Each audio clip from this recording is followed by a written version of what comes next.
killed myself, marmite. Yeah? Sure.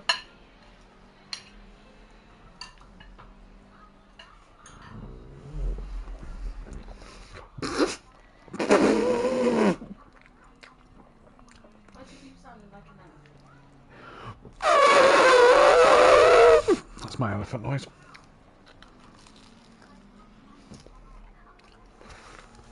Max Mulder's now gone quickest.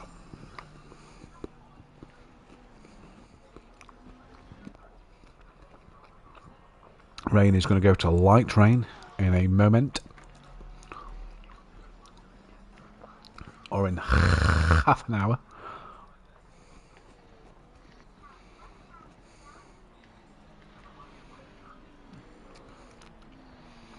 Dizzle, 1.2 off the pace, Dan.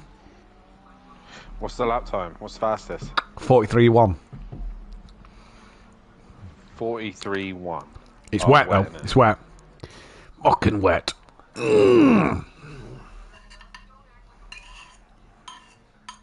By Maximilian Pegasus. What's he from, Dan? He's from a program. Maximilian Pegasus? Pegasus, yeah. Oh, Pegasus is Hercules. Nope, Yu-Gi-Oh. Oh, fucking Yu-Gi-Oh.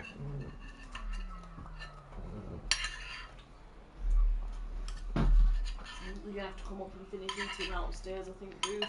No. How long's it got, babe? 2 minutes. I'm gonna.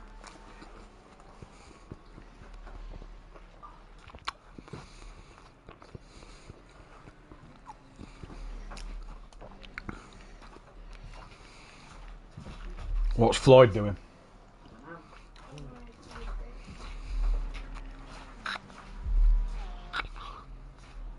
Oh, the push does sound nice on this game, doesn't it?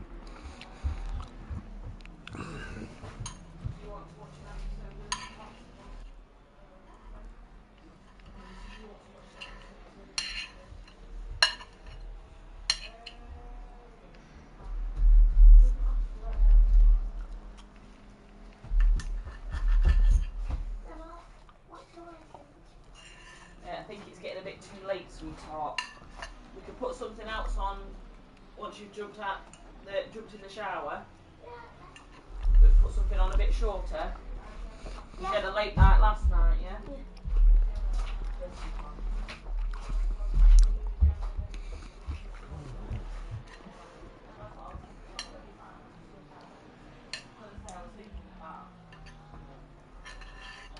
If you're staying down here, just tell him to be quiet.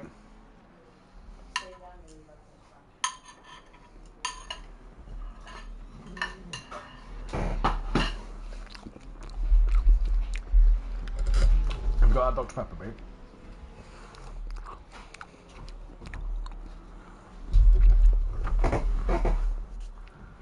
Oh, that burger was banging. Do you like tinfoil? It tastes fucking awful. See your sister's off out tonight. Need to get Jamie to ring her or something to say thank you. I'll go down and see her. Don't we? She can say thank you for that sponsorship money. Yeah. Right, I'm done. Are you watching this upstairs, baby? I've got half a glass. Okay.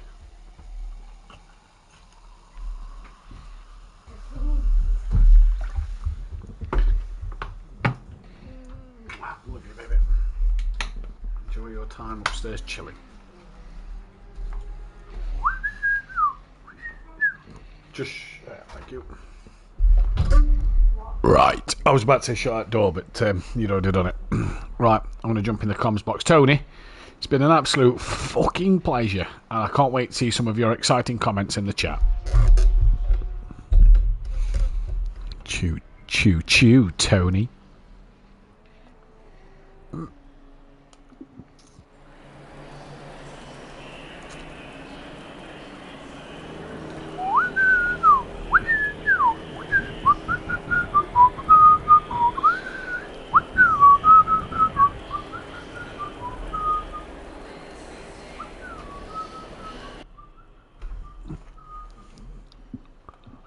Catch the pigeon now.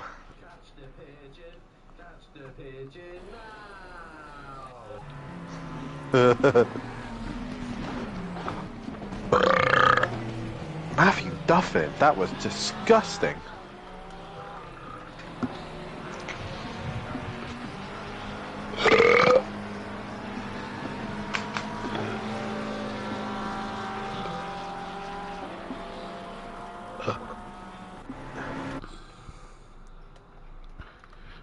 Testing. 1 2 1 2. Testing. Pigeons!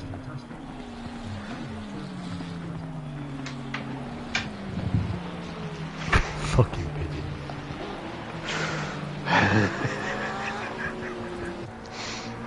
pigeon.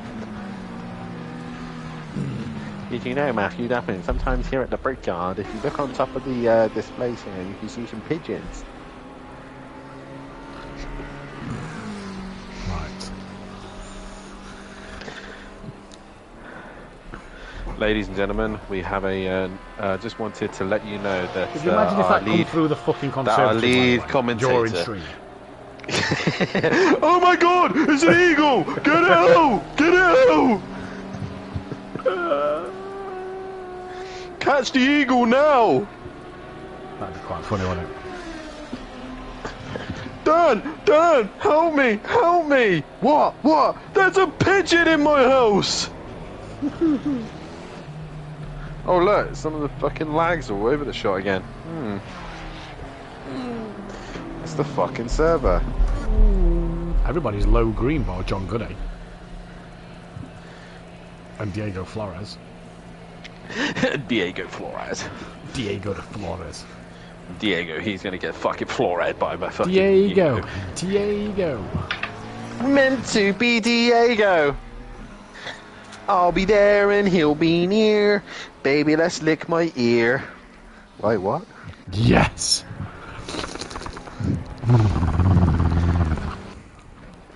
Good evening, ladies and gentlemen. Welcome to SimPlay Motorsport. Imagine. Baby, lick my ear, and you just hear that.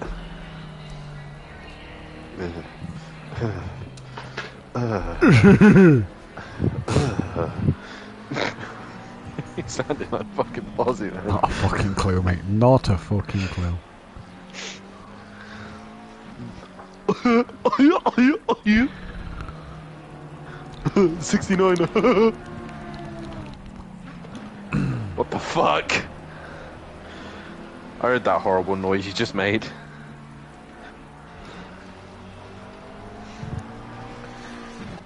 Get in the fucking hole. Literally just waiting for Argent because Dean will not be racing.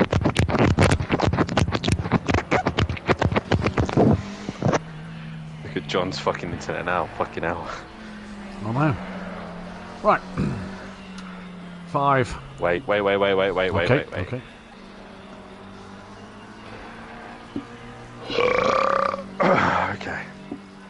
5, 4. Go get it, 20. 5, 4. Good evening, ladies and gentlemen, and welcome to SimPlay Motorsport here for rounds 9 and 10 of the Pro-Am Championship. I'm your host, Matthew Duffin, joined in the commentary box once again by my co-commentator and fellow champion Dan Davis. Dan, good evening, welcome back to the commentary box. We're still here in America. It is Indianapolis, though, and probably one of the most famous circuits in the United States, the Brickyard, as they call it. One of your favourite places to watch the IndyCar races. Oh, definitely so. It's one of the most awesome circuits. Part of the Triple Crown, this circuit. Well, not this one in particular, but Indianapolis, known for obviously the Indy 500 and obviously known for the IndyCar. But we're here with the GT3s, and I must say, Matthew, being up in this really high commentary box, you can see the entire circuit from up here. And we've got a couple of friends of us joining up on the commentary box as well. We've got a couple of pigeons to the side of us, and yeah, track's looking beautiful, other than the wet conditions. But let's hope we don't have a repeat of COTA. We've been in the United States for a week now, or two, and we've had some internet issues in the last round, and hopefully things stay relatively smooth and straightforward here at Indianapolis. Yeah, and we can bring you that race result actually from last week, the race 2 that ended up in the disconnection. The result from the admin team was half points would be scored for the drivers, so when we go through that championship order tonight, you'll notice some 0.5s on there. But the final classification looked like this. Robert Smith took his second win of the season from John Gooday with the Jackal P3. Justin Winter was P4 with Sam P5. Richie Michelle was P6.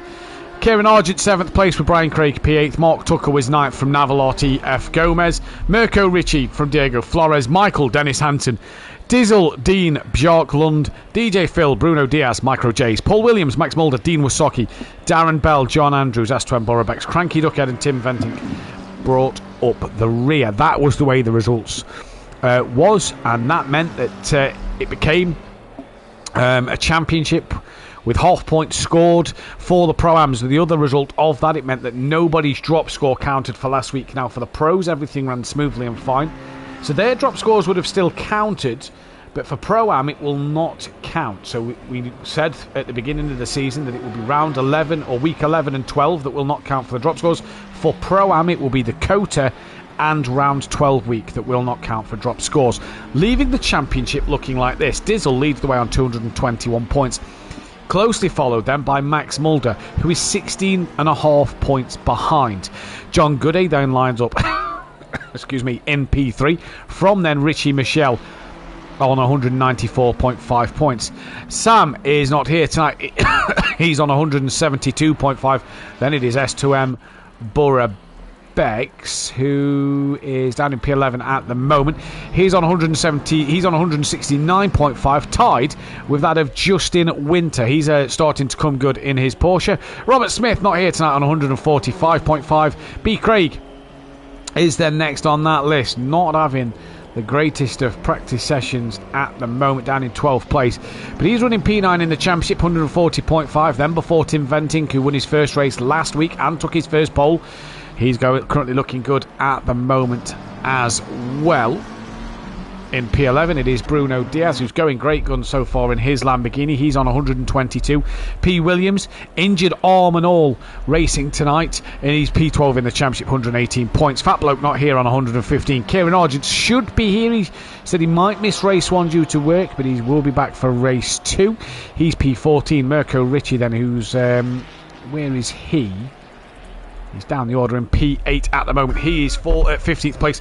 From Naval Gomez, then it is Naval Gomez, Cranky Duckhead, Graham, Diego Flores, Dean, Micro Jays, who has sadly had to remove himself for the next couple of weeks for the foreseeable future. Personal things getting in the way, and obviously personal life comes before the racing. So Jay, hopefully all is well, and get well soon, my friend, if it is you that is unwell. D. Hansen in 22nd from D. Bell. DJ Phil, Mark Tucker, Michael, Andrew Taylor, John Andrews, Dean Wasocki. Don't think he's going to be here tonight. From the Jackal, Nuke Waste, Beelund, P. Raiden, Oliver, MB Pitts, Romeo, and Herwijger is what we're going. Or Senna is his first name, so that's what we'll probably call him. In this one, Constructors' Championship, though, Greasy Bandit Racing lead the way by 39.5 points from BSP Racing. Richie Corsa a third with Stage 2 Motorsport 4th. Team FBR a fifth with Team Merlot 6th. FSO Junior Racing Team 7th. P8 is Forever Forward Independent. Greasy Bandits Junior Independent P9, and Vorta Racing P10. They are also independents. Just a quick one as well. Mirko Ritchie, the only driver tonight, in fact, D. Hansen as well, are the only 2 drivers tonight on a qualifying ban. So that is going to be an interesting one to keep our eyes on, Dan. It is indeed, and qualifying ban around here isn't the end of the world, especially with these conditions here at the minute as well. With this wet weather condition, anything can happen. It's the 2 BSP boys that's splitting times in a minute. Max Mulder just finds an entire second on Tim at the minute, so these boys going great guns at the minute. But here at Indianapolis, you can overtake, you can take advantage, and I like to think of it as an American version of Monza, just a little bit more technical. And it's definitely a chance for those boys with the qualifying ban to work their way through the order in time. But coming up to the halfway of the season, next time out at Paul Ricard, and Yeah, it's been an interesting season so far with disconnections and penalties already addressed and put into place, and weather that's unpredictable. It's just been one of those seasons where things go not quite to plan this season, but it's been a dramatic one nonetheless. It has been a dramatic one. Like you say, the disconnections last week made it very dramatic in the admin chat for many a reason. Obviously, trying to figure out the points and trying to figure out who would score what was pretty difficult. But we've had some decent racing as well, Dan, haven't we? We've had great battles, as we've seen, between Dizzle and Max Mulder all season. And we're starting to see who's going to be at the top of that pecking order. Two cars, Justin Winter and John Gooday, really starting to come to the top. Yeah, indeed. And I think we're getting a lot of circuits that, let's be honest, although most people tend to like them, the British circuits of Snet and Brands, they're very unorthodox circuits. They're very difficult. We're getting to circuits now that most people tend to like and enjoy, and also know quite well because they've been on the game for quite a while. Yeah, we're getting to the back end of the season, and it's really going to really show what car is strong. And as you could say, most of the time, the McLaren is the strongest, and the Ferrari, the best all-round cars anywhere that you could basically run. The ones that I was going to look forward to seeing tonight, but we're probably not going to see it as it's now wet, was the Mustang, due to the long straights and seeing how that Kota was a lot of tight, twisty circuit, and the Mustang did have a little bit of pace, but not a lot. We come here in Indianapolis, where there's loads of straights, and the Mustang could have had a massive advantage, but I don't think we're going to get that now with the wet weather. Yeah, I don't think we are either. Good evening to Fury's granddad, Gary Clarble. Hopefully you're recovering well. Pooh Williams in the chat. The meds have been taken. Looking forward to some run tonight. Jacob Bontrager. Apologies if I've got your surname wrong. Good evening to you. The feathers are sticking in my throat, Tony. Good evening to Peaceful Stepdad. Evening to DJ Phil, who's had 2 teeth out today. So hopefully he's not had too many of them sweeties. And Mike Matthews saying the weather is going to be horrible looking at this tonight. So yeah, the pro boys seem to have the weather a little bit worse in these conditions out there now. But bit of positives on the horizon. We're meant to go from that heavy rain to a bit of a lighter rain shower, and it clearing still in half an hour. That's going to go into the race. No, it's not, because the race one time is 2 hours away. So we're kind of on the unknown of what's going to happen in that first race down weather-wise. We are indeed. My computer's being a bit rubbish, so I'm having a bit of a fight with my computer at the minute. Yeah, it could be quite interesting to see how that all pans out, and yeah, drying out later on, possibly a chance to see that Mustang fly, maybe. Could be an interesting one. Good evening to Ian Gray as well. Should be a bit lighter, Phil, at least 2/10 there. He says to DJ Phil, with the loss of 2 teeth, as we're seeing Tim Venting off the road, Richie Michelle's coming to the start line. He has improved on his time, but he's in the pits. As it's Justin Winter. John Gooday's coming back out for a final run. Bruno Diaz in the pits. Dennis Hansen's still out there. Mirko Ricci as well. And we see the GT3s go to Indianapolis at the end of the American GT Series for an 8-hour race around this famous circuit. We had the pleasure, Dan, on the PC of doing an 8-hour race around here. That it went all right, didn't it? I think it went rather well. I know what was on pole position when we ran it, and it just makes me feel a little bit pressured now, even more. Yeah, it went okay as okay could be. Yeah. I mean, we had our problems and issues, but we're sharing the drive in the BMW, and we found the BMW was okay around here. It wasn't the slowest, wasn't the quickest either. So, yeah, it should be an interesting night for any BMW runners. And it's this circuit's just exactly like Monza. It's who can beat the circuit rather than, who can, get the best out of it. But, yeah, it's a tricky one for sure. It's just easy to learn, tricky to master. Exactly that. Good evening to Nikita in the chat. Looking forward to a good race, PM Motorsport as well. Warm and wet, going to make the tyres interesting. It is indeed, because we've seen that the temperatures are still quite warm, Dan, but the conditions are horrendous. And there you go, look, in half an hour it's going to go to showers. So what will it be going into that race? Nobody knows. Nobody does know, but I do know that they'll be relatively happy to see the wet weather, as most of the week that they have been testing, we had warm conditions, and suddenly this thunderstorms have crept in, and it's given us a bit of a headache here for these guys, because they've been practicing with the with the wet weather and with the hot weather, and here we are with the wet weather. So it's yeah, it's definitely going to test these boys and find out where their limits are in the wet conditions. And they're going to have to reassess their braking zones and be prepared for the reverse grid sprint race, because there could be all sorts of chaos going into the start of that race. Could be anything happening in that race, indeed. It's gone board with Justin Winter for the time being, but like you say, it's going to be anybody's guess in this race. Kieran Argent possibly not going to make it into this first race here. Needs to get in relatively soon to make sure he's on the grid. So we'll be hoping for. DJ Phil asking if it's going to clear up. That's the thing with ACC, is we can't say. It will do whatever it's done, whatever it will do. The weather settings are set. The weather will do what it does. There's a chance of it clearing up, but there is chances of showers as well. DJ Phil, I would be getting out on that track and getting every little bit of practice while I can. Yeah, the interesting thing is we can actually take a look at who has done what kind of practice. So we can look at lap-wise. There you go, look, Dizzle's done 22 laps. John Gooday only the 8, Paul Williams only the 8, 7 for Naval Gomez. DJ Phil's done 12. You know, so 22 is the benchmark from Dizzle. The next person closest to him is Bruno Diaz, and S2M Borough Bex. Brian Craig's done 17, 19 laps for Mark Tucker, and 17 for Cranky Duckhead. So drivers wanting to get that experience in and get that running on the wet tyre. Definitely so, because the track is always changing and adapting, even with these conditions. It might be that we end up going into the race and it starts heavy rain and it dries out. Yeah. You're not prepared for the pressures to change and move into slicks. So it's every lap counts, no matter what the conditions are. You do need to get comfortable and the car underneath you so that you feel at one with it and able to push it to its limits.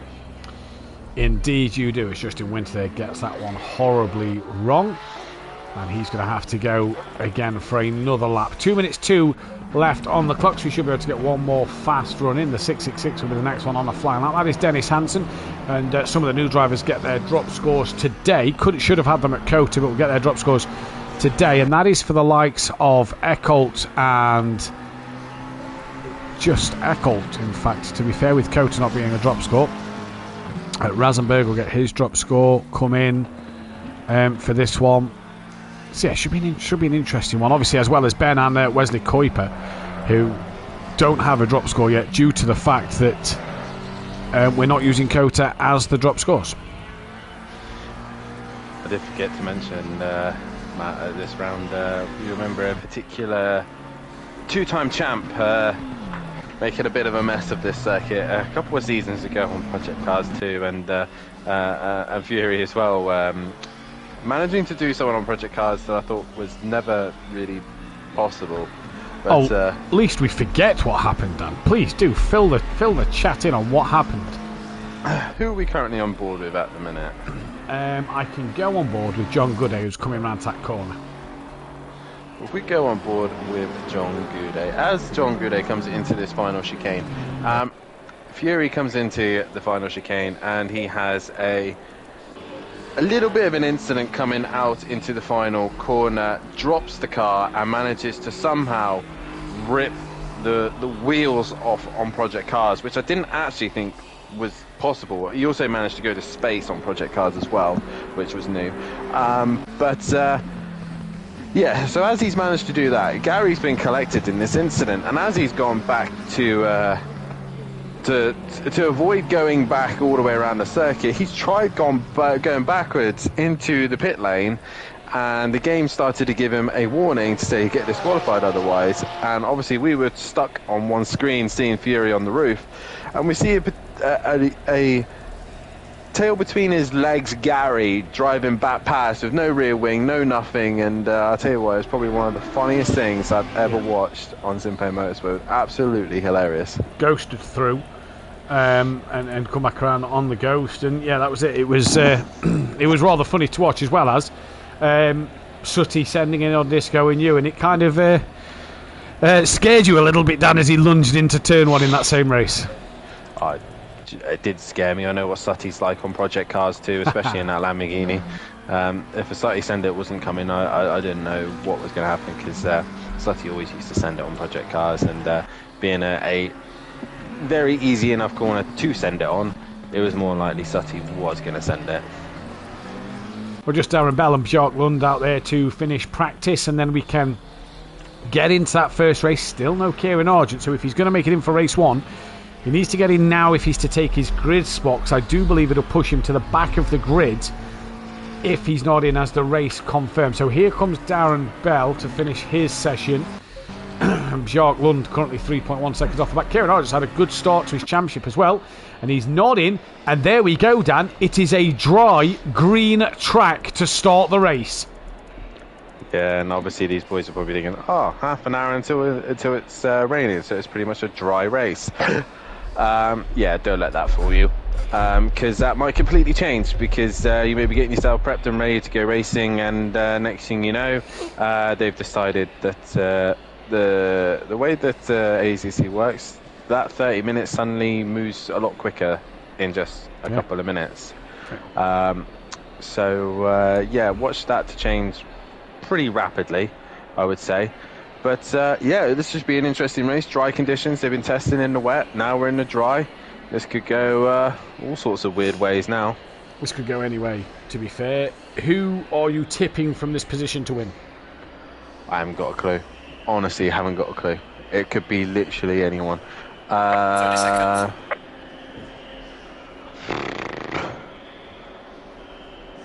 I'm gonna go for 20 seconds. I don't know. I honestly don't know. I'm going to go Senna from pole.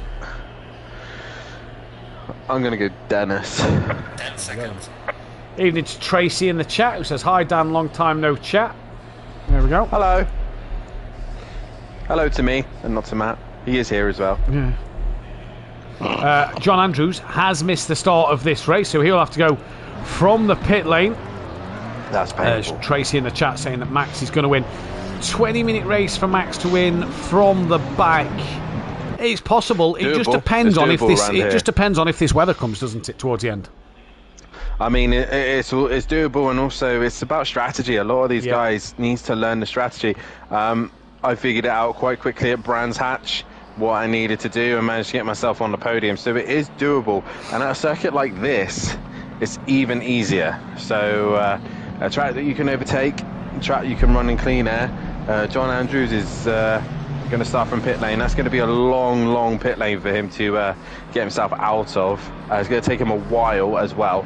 But this is another circuit, Matt. You don't want to get a drive-through. If you get a drive-through around here, you're in trouble. You are in a lot of trouble. Yeah, you are in a lot of trouble here if you get a drive-through penalty. So it is going to be an interesting one to keep our eyes on. But who will do what? We are going to put a poll out now for the race 1 winner. If you pick other, make sure you tell us in the chat who other is.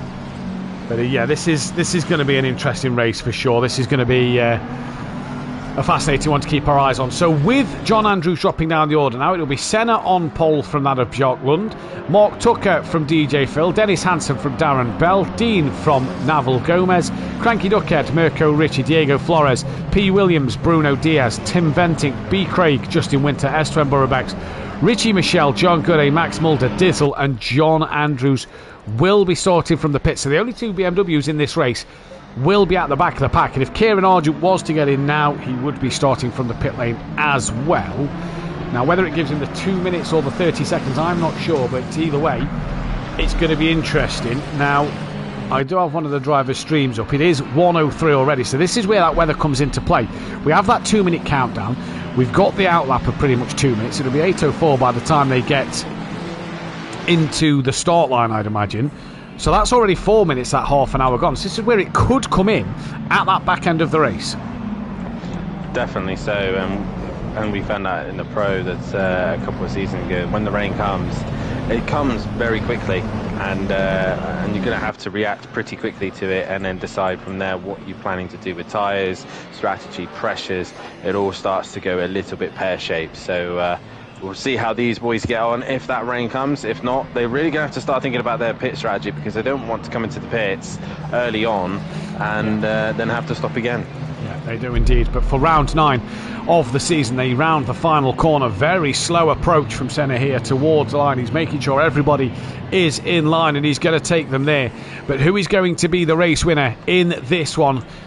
Get your votes in the chat, get your comments in if you select other on that as well. And let's see who's going to win round 9 of the season. It is green and go here at Indianapolis. It's a good start in the middle of the pack for what looks to be Cranky Duckhead, who pulls into the middle of the road and tries to get a run down towards turn 1. And it is 4 minutes past the hour, nearly 5 minutes past the hour here at Indianapolis. And it is Senna in towards turn 1. All very clean. A few cars just bumping off the walls under braking behind. Bjork Lund's been dropped down the order. DJ Phil's gone from 4th to 2nd place. He's having a cracking scrap with Mark Tucker at the minute, going into turn 2, and that is a car round. I believe that is potentially the number 32. That is Mirko Ricci, who's had a good start. He's had a spin. He's been spun around at turn 1, so that is not the start he'd have wanted. Everywhere. But it is Senna from DJ Phil already in this first sector. He has had a demon start, and Mark Tucker's following in behind. It is a long sector 1 though. It is a long sector 1 indeed, and there's a lot of cars off in the background, I believe. Oh, there's even more cars off. Diesel's been involved in some incidents, and Max Mulder has managed to work his way through the order. I believe Justin Winter, John Goudet is slowing right down. I'm not sure why, but he's come to a grinding halt and waiting by the list of things. But all sorts of chaos. But it is Senna from DJ Phil, from Mark Tucker, from Dennis, from Darren Bell, from the Cranky Duckhead, and Lunda, Michelle and Tim Benting have had a good start, with Paul Williams rounding them off as well. And that track is green, so it's going to be very slippery for these guys at this stage. It is indeed. Max Morders P11 from Esteban Burabeks, Justin Winter, Dizzle, Brian Craig, Mirko Ricci, Diego Flores, Dean, who's just been overtaken by a couple of cars. Not sure who Dean's been overtaken by, but there's a lot of slow cars down the back end of the field. And what has happened to DJ Phil all on his own? And now he's stationary down while he lets all the traffic through. It looks like he's got damage on the rear end, so I don't know if he's had contact from behind and he's been pushed off. But now he's waiting for the entire pack to go past. He could have rejoined, just made sure he did it safely. But DJ Phil waiting for the entire pack to go past. Pretty much. He's now at the back at the 57. That is John Andrews, who's now into the race. But all sorts of chaos at the end of lap 1 here. All sorts of chaos at the end of lap 1, and it is Senna from Darren Bell. He's got Mark Tucker within 3/10. Tim Venting on the back of him, who hates the back of Cranky Duckhead and pushes him off the circuit there. Tim Venting, little naughty from him. Richie Michelle gets through as well, and Naval Gomez is already into the pit lane before the pit lane opens. Come on, Burabeks, do it for the Smoggies. The pit is now open. No idea what that means from Sutty in the chat. Hopefully you can fill us in what that means. But yeah, it's pit windows open, and Gomez was in, Dan, just a little bit too early. He was indeed just a little bit too early. Meanwhile, Senna has got a beautiful lead at the minute. 6.3 ahead of Darren Bell, ahead of Mark Tucker, and Tim Benting is up there as well. So McLaren from Ferrari, and luckily there's no Red Bulls on the grid, so we won't be seeing them coming together with McLaren. But Senna leading the way, and he's keeping it at 1, 2, 3 for the McLarens at the minute. But Tim Benting seems to have a lot of pace at the minute. Also, Max Mulder is working his way through the order. He's actually side by side with the Cranky Duckhead. He's going to go in down the inside in the chicane. He runs a little bit wide there, and that might invite Cranky Duckhead to come on to the inside, but not quite enough there. No, not quite enough there. Justin Winter's on the back of Paul Williams, and behind Justin Winter is that of Esteban Burabeks as they all run a little wide. That is Dizzle straight into the pit lane as Justin Winter has a horrible run through the final corner. There you go, and that is Burabeks, who's gone right around the outside and picks up the place of Dizzle in. Everybody else at the moment staying out on the circuit. What does DJ Phil do? He also stays out, and Dean, who looks like he's got a bit of damage to his car there as well, stays out on the circuit. John Andrews running down the back of the pack, but Bjork Lund, we've got the teammates of Burabeks and Paul Williams here attacking each other coming into turns 1 and 2, and it's Burabeks on the outside line now as they come up towards turn 3. Mark Tucker's hit a car. I think it was Dennis and Mark, Mark and Tim. I can't even talk now. Dennis and Mark have came together, and that's allowed Richie Mitchell through. And Tim Benting is now really pressuring the back of Darren Bell at this stage. He is indeed, and I think we've lost Justin Winter from the lobby, whose car just disappeared at the back. So we have lost then Justin Winter from this race, at the moment. He can get back in score points. Dizzle's pit stop is done, and Tim Venting really attacking the back of Darren Bell then, coming through. Darren Bell has got some big rear end damage. And we saw Tim Venting hit the rear end of Cranky Duckhead. They're now side by side coming on towards the first part of the oval. And Tim Venting up the inside, he's through. 9.3 seconds. Senna's got a cushy lead at the moment. But so far, so good. And it's a great start to this race for Tim Venting, going from by the back towards the front. Max Mulder already up to 5th. But his rival has pitted, Dan. And more importantly, is in clear air. Doesn't look like he's repaired the damage, though. No, he hasn't, but also what's more important, he stayed on the lead lap, so he does not have to give way to blue flags. But at the minute, Senna with a lovely lead at the minute. Meanwhile, we got Max Mulder is cleared already, Darren Bell and Richie Michelle. Yeah, and they're having a cracking scrap. Richie Michelle side by side with Darren Bell down the start-finish straight as Dennis and John Gooday come into the pit lane.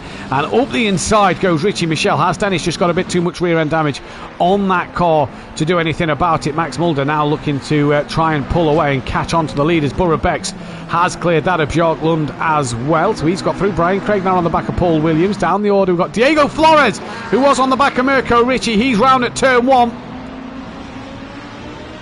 And that has put him behind his teammate DJ Phil. He's got some front end damage on that car as well. 3 drivers into the pit lane, so it's going to be interesting to see their strategy here. And Dan, I can actually get a graphic up of your loss in the pit lane. I can't bring it up on stream, but I can bring it up on the PC. And your time lost in the pit lane around Indianapolis, if you was for race 1, you're probably not changing tyres. You're losing 74 seconds in and out the pits with your 25-second pit stop. If you're changing tyres, you're losing 79 seconds. With a tyre change, you lose 83% of your lap around this circuit. I think John Gouday's pitted, but it's not registered. It hasn't registered. No, it hasn't. No. Has he forgot to put the fuel in? That is the question. Meanwhile, what other fights have we got going on at the minute? It's going to be tricky for Tim Venting and Max Mulder to hunt down Senna now. Yeah. Although it's fastest lap for Tim, it's 7.2 seconds that he needs to make, and the rain is lingering around. I don't think it's going to hit this race, but at this stage, everyone's kind of just bit follow the leader at the minute. Yeah, a bit follow the leader, and at the moment, you have to say, it's great to see. Not great to see. It's strange to see the track's still green. We're on lap 4 of this race.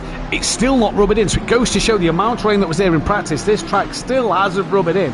And Dan, this is proving for some interesting racing and some fascinating battles at the moment. We're watching Björklund down in P8. He's on the back of Cranky Duckhead and has got Paul Williams not far off the rear of him. Brian Craig and Diego Flores in.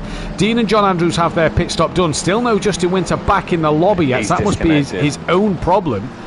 And yeah, an interesting one already. Unless he's decided not to return back here just in case he gets disconnected again. I'm not sure, but yeah, he's currently, I've seen in the chat, he has disconnected, and like I said, probably opting to maybe go for contact! Björklund makes a dive up the inside on Cranky Duckhead and has been tapped by the Cranky Duckhead and spun around. So that is not what he needed at all. And Björklund, big damage to his car. He's off the circuit. Paul Williams has got past as a result of that. Mark Tucker's looking to tuck underneath the Honda driver as well. But you say Tim Venting's got work to do. He's already got that gap down to under 6 seconds. He's pulled 3 seconds back as Senna's crossed the line. Here comes Tim towards the line. That gap is down to 5.4, so he's gained another half a second in that final sector. Tim Venting wants a second win. He's on a charge. Richie Michelle in the pits. Diego Flores exiting the pits, and John Gooday back in. He is indeed. He's back in. I don't know if that's he drove in or not. Yeah, he did. So he has now gone green. And as we were saying, John Gooday has been looking like he's been on a better form recently. And comes to Indianapolis and it goes all wrong. Sometimes when you have the pace at a certain circuit, you tend to think, oh yeah, this is my opportunity to score some decent points. But actually sometimes it bites you in the bum. Meanwhile, Dizzle is the lead pitter. He was at the back of the pack, and he's cleared already a lot of cars just through being out in clean air. What can Tim Venting and Max Mulder do about Senna now? Senna's got a fairly healthy lead at the minute. I wouldn't be stressing at this stage, but Tim is coming for him. Tim is coming for him. Max has also gained a little bit on Tim. Interesting thing, though, is that Dizzle is... Look at the clear air Dizzle's got. Richie Michelle looks like he's now going to be the lead pitter. The pit runner. Mirko Ricci's still in the pits. He's just gone green, but Richie Michelle's still got a bit of a way until he's out the pits, and Dizzle is flat out now coming down the start-finish straight. This could be close, you know, because look at how long the pit lane is. Richie Michelle still nowhere near that pit limiter line, and here comes Dizzle at top speed. Richie Michelle off the limiter now, and where's Dizzle? Has he got the jump on Richie Michelle, who wasn't too far behind Max? Halfway through, keep it up. No, just not. Richie Michelle manages to come out in front. Senna into the pits. Your race leader boxes from the lead.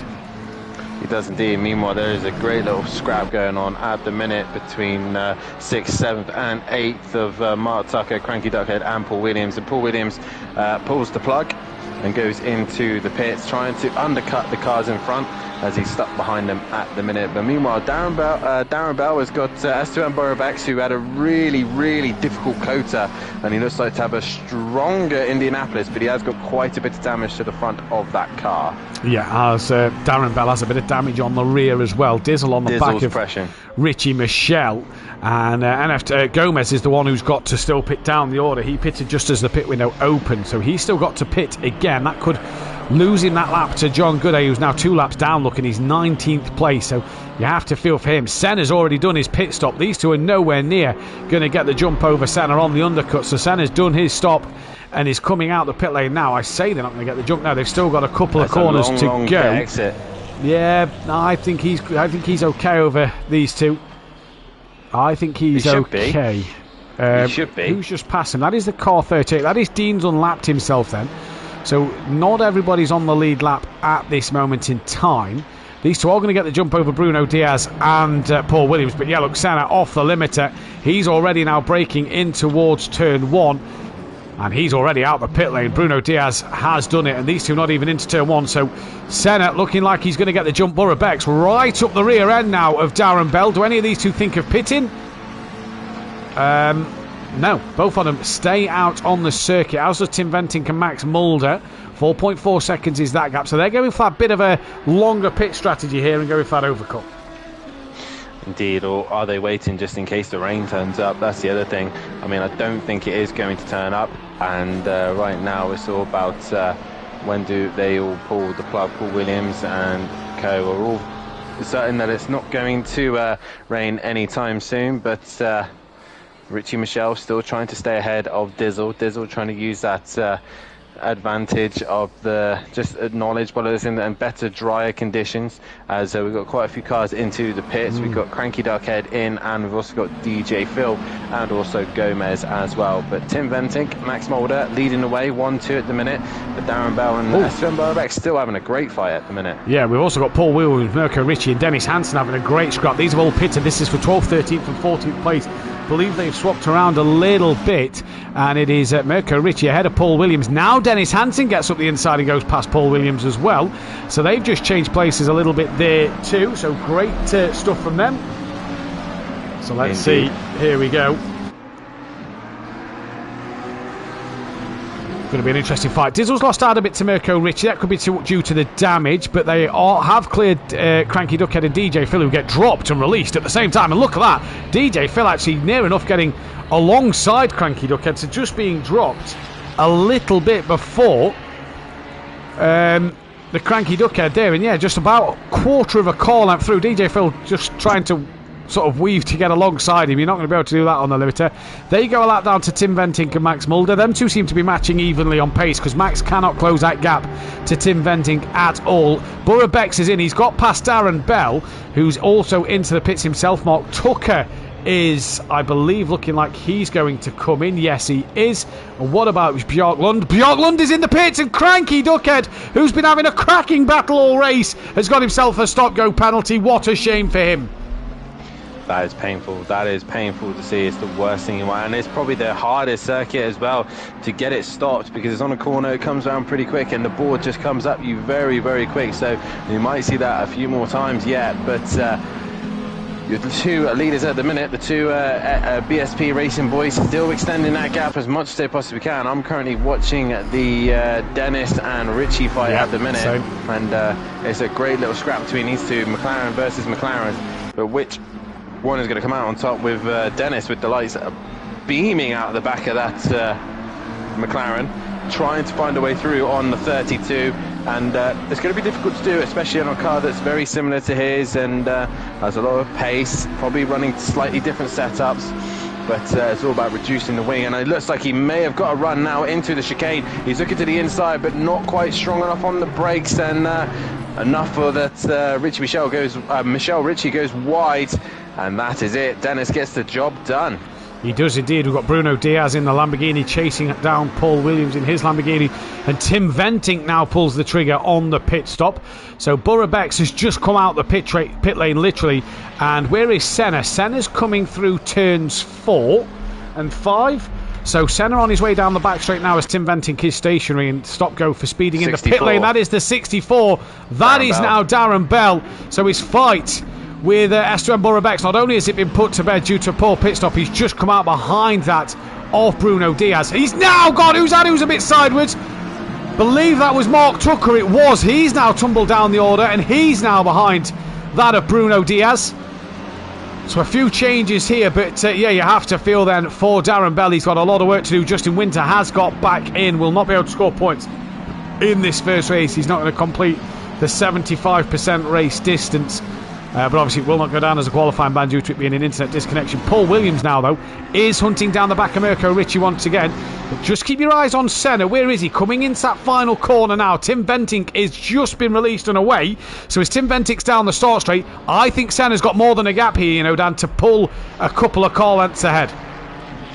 I think it's still going to be very close. I think Senna's not. Tim Venting's now come off the limiter. Senna's not gonna do it. I don't think. I think Tim might have done this.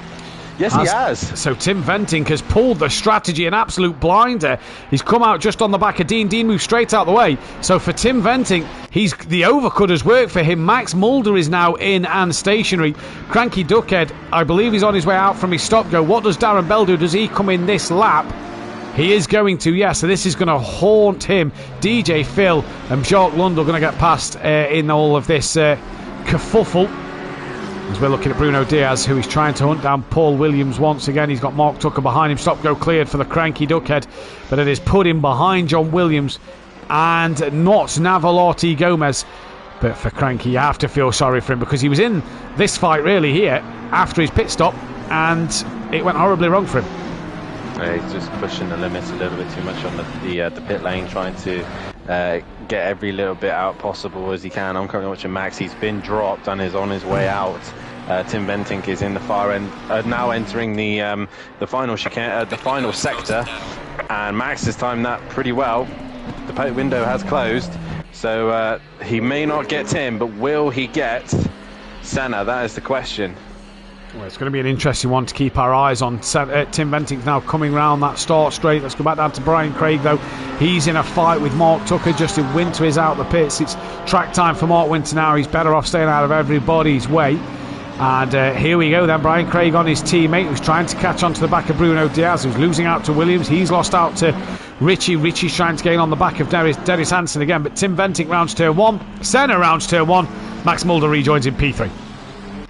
He does indeed, but he's right on the rear wing of Senna, and he's going to be giving him a hard time and want to clear him as quickly as possible, and he's already doing so. He's up the inside, and Senna on the outside. Really wasn't expecting that probably, and he's now dropped behind Max Mulder, so it's PSP 1-2 once again here in America. Yeah, great stuff for them. Drive-through cleared for Darren Bell then, who's really down the order. He's out the pitch. The rain is lingering. John Andrews not out the pitch. The rain is lingering. Will it come within the minute? That's the question on everybody's lips. Brian Craig on the back of Mark Tucker here then, as Mark Tucker's looking to put a lap on John Andrews. John Andrews gives him the room up the inside of turn 1. Brian Craig now trying to go around the outside. Can't do so at the time being. He'll look to have that inside line going into turn 3, and John Andrews gives him the line and the space that he needs in this race, and to be lapped. Senna has dropped off the back of Max already, but Max as well, Dan, after his pit stop, got that gap down to 2.5 seconds. It was over 4 seconds before the pit, so he's clearly had a good bit of pace to go that bit longer than Tim Venting, and it's worked out for him. It has indeed, and Max now just maybe can he do anything about his teammate, or is he just looking for the championship? Obviously, earlier on in the season, we saw Diesel was very strong at Brands Hatch and pretty much had the race under his in his bag, pretty much, and got caught out with back markers. But Max obviously not too worried about it, and obviously you can see why here coming to America. He seems pretty good in these American circuits at the minute. He does at the moment. Jacques Lund is on the back of DJ Phil. It looks like he's got more damage on his Lamborghini so far as they come round the back part of the circuit towards Oval. DJ Phil's clipped the curb. He's gone very, very wide. That's going to allow Jacques Lund to get through. And Gomez a lap down on these two, though. That is the problem for him as they come to that second timing screen. Gomez only 5 seconds off the back of Cranky Duckhead and has just unlapped himself from Jacques Lund, so he'll be looking to carry on his way. He will indeed, and staying. I'm currently still watching the leaders at the minute, and Tim Venting has once again pulled out a blinder here, and also the two Team Murloc drivers are going at it, and this time it's Mark Tucker leading the way. Yeah. Usually it's Brian Craig who's the lead car, and it's this time Mark Tucker, but Tim Venting coming now into the final sector and played this sprint race perfectly. He has played it perfectly. It's been a great race for him. It looks like it's going to be another race win for Tim Venting. What a day for him. He won his first race in the sprint last time out. Wasn't so great in the feature for Tim Venting. He got an early stop-go penalty for track limits that cost him really at the end, but he's going to round the final corner now, and he's slowed down a little bit, I reckon, to let Max catch up, maybe for that photo finish, and it is going to be Tim Venting 1, Max Mulder 2, and what a drive for the two BSP Racing boys it has been. Great stuff from them two. Senna on his first SimPlay Motorsport race is going to come across the line for P3. Fantastic job. Richie Michel did have enough over that of Dizzle late on in this race. Dizzle's going to come home for that P5. Burabek's a little further back at the moment, but it is another solid P6. Bit of a return to form for Burabek's here, as he had a bit of a poor showing last time out at Kota, like Dan said. He comes across the line P6. Dennis is going to come across the line P7. Dean is going to be a lap down in P17. There is Dennis crossing the line. Mirko Ricci will find himself P8, just ahead of Paul Williams in P9. Then we turn our attention to Bruno Diaz, who will come across the line in P10. From Mark Tucker, from Brian Craig, great stuff from them two.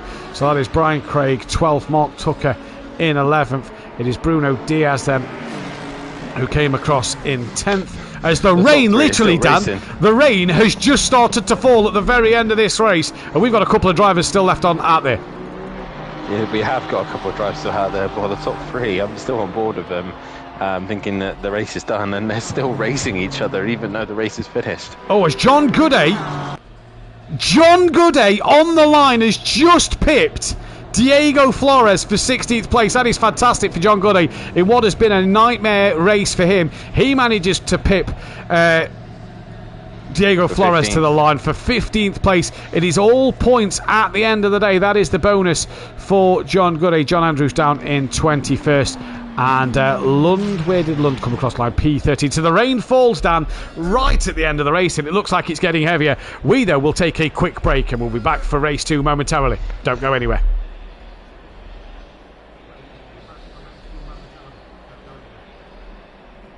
Oh. Just ended the fucking stream. What?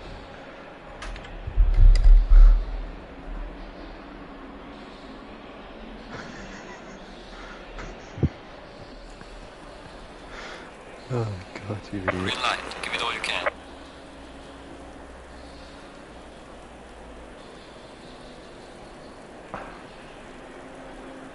I of all times do Mike ask for the thumbnails now.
Right, back in a second.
line, give it all you can.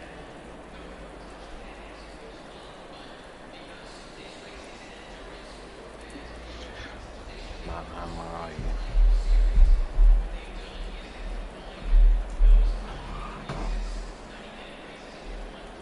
I got stuck on the toilet.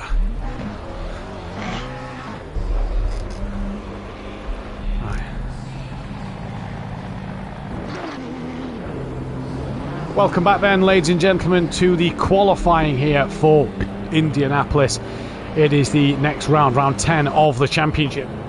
It is going to be an absolute belter.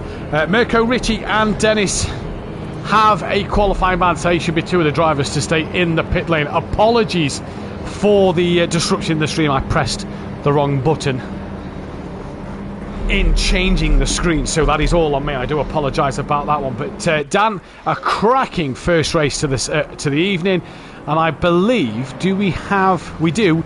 Kieran Argent is in with us, so 23 cars out there, and it's a wet quali.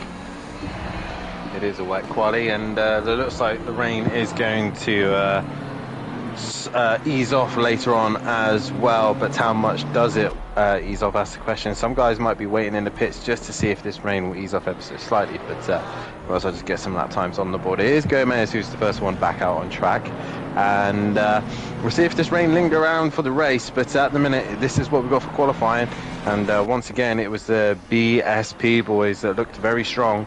We'll see if they can continue that pace here in the wet conditions. Yeah, it's going to be an interesting one into this race. Tim Venting also with the fastest lap of that race. In championship order, looks like it's Dizzle 3.5 points clear of Max Mulder now. Richie Michel's up to third place with John Gooday dropping down to fourth. Esteban Borobex is fifth place with Tim Venting up to sixth. Sam is seventh from Justin Winter in eighth. Brian Craig is ninth from Robert Smith down in 10th. Bruno Diaz up to 11th with Paul Williams in P12. Mirko Ricci 13th. Dennis Hansen is P 40, sorry, Mirko Ricci's 30th. Just having a look. Mirko Ricci still in the pits. Dennis Hansen still in the pits. That is what we want to see. It's Naval Gomez, the first driver out there. Then it is Naval Gomez, P15. Fat Blokes down 16th. Cranky Duckhead 17th. Diego Flores, P18. Kieran Argent now down to 19th place with Dean in 20th. Graham 21st. Darren Bell, P22. Mark Tucker 23rd from DJ Phil Green 24th. That is half a point separating them two. Micro J's down to 25th with John Andrews 26th. Michael 27th from Andrew Taylor. Dean Wasocki, the Jackal, Senna, Beelund, Nuke Waste, P. Raiden, Oliver, MB Pitts and Romeo yet to score. Teams Championship then, it is BSP Racing who lead the way now by 50.5 points because Justin Winter scores none and John Gooday had a shocker in that race. Richie Corsa are only 15 points behind the Greasy Bandits boys. Stage 2 Motorsport are P4 with Team FBR P5. Team Merlo P6 from FSO Junior. Forever Forward Racing Independent stay ahead of Greasy Bandits Junior and Vorta Racing in that one as well. And there are three cars that come in the manufacturers, but we've kind of given up on that because, well, it was always going to be McLaren. It will always be McLaren because the McLaren is the best all-rounder.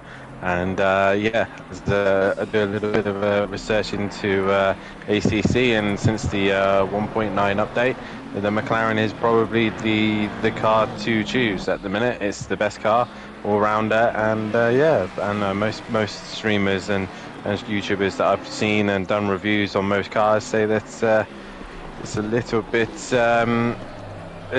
twitchy, but it is probably the fastest car on ACC at this stage. And as we can see then, we have got Naval Gomez, who's coming to the end of his qualifying run at the moment, so it's going to be an interesting one to see what he can do. He's got Dizzle just behind him out there on the circuit. In fact, no, he hasn't. He's got Max Mulder, so he goes and puts in the fastest time. Max Mulder is then going to come to the line, and he will then set a new fastest lap. Dizzle, no time on the board. It is then the 68. That is Astuan Borobex, who's going to be next on a lap time before the number 18 car of Diego Flores. In fact, no, where is Diego Flores? There he is. He is the next one on this flying lap. Comes to the line, goes P4 at the moment, and we're going to drop down to the number 180 car of Paul Williams as he comes to the line. He does indeed, and Paul Williams comes to the line now. Runs a little bit wide, but nonetheless, he's going to get a lap time on the board, and it's going to put him in 8th place position. Meanwhile, Tim Venting's just in the background, and he goes fastest of them all. We did see in the wet conditions, they managed to get into the 41s. John Goudet now next to come to the line. Where does John place himself? He goes not a lap time yet. It's Bruno Diaz, who then goes, where's he gone? Gone up to P3. Heck of a lap time there, and that's the 75 that's next. That is Dizzle, now on a flyer. With his championship rival right behind him, and it's starting to get to the point, Matt, that it's pretty much down to these two for the championship. Even at the halfway stage, these two look like the two to beat at most circuits. Yeah, and they look the two to beat, but you know, John Goudet is only Richie Michel's 22 points behind. John Gooday's 44. Obviously, it's still provisional before drop scores. Tim Venting's bringing himself into this battle, though, as well, Dan. Yeah, but it's all about the drop scores at the end of the day. I still... Matt, you obviously know my opinion on drop scores. I think they only make sense towards the end of the season. Dizzle does not put a lap time on the board, and Max Mulder improves ever so slightly. Meanwhile, S2M Burbeck's in the background. Where is he going to be placed? I can't even see him. No, I think it's Brian Craig. DJ Phil's just got in his way towards the end of the laps. It's Brian Craig, Justin Winter. So Brian Craig doesn't improve. Justin Winter doesn't improve.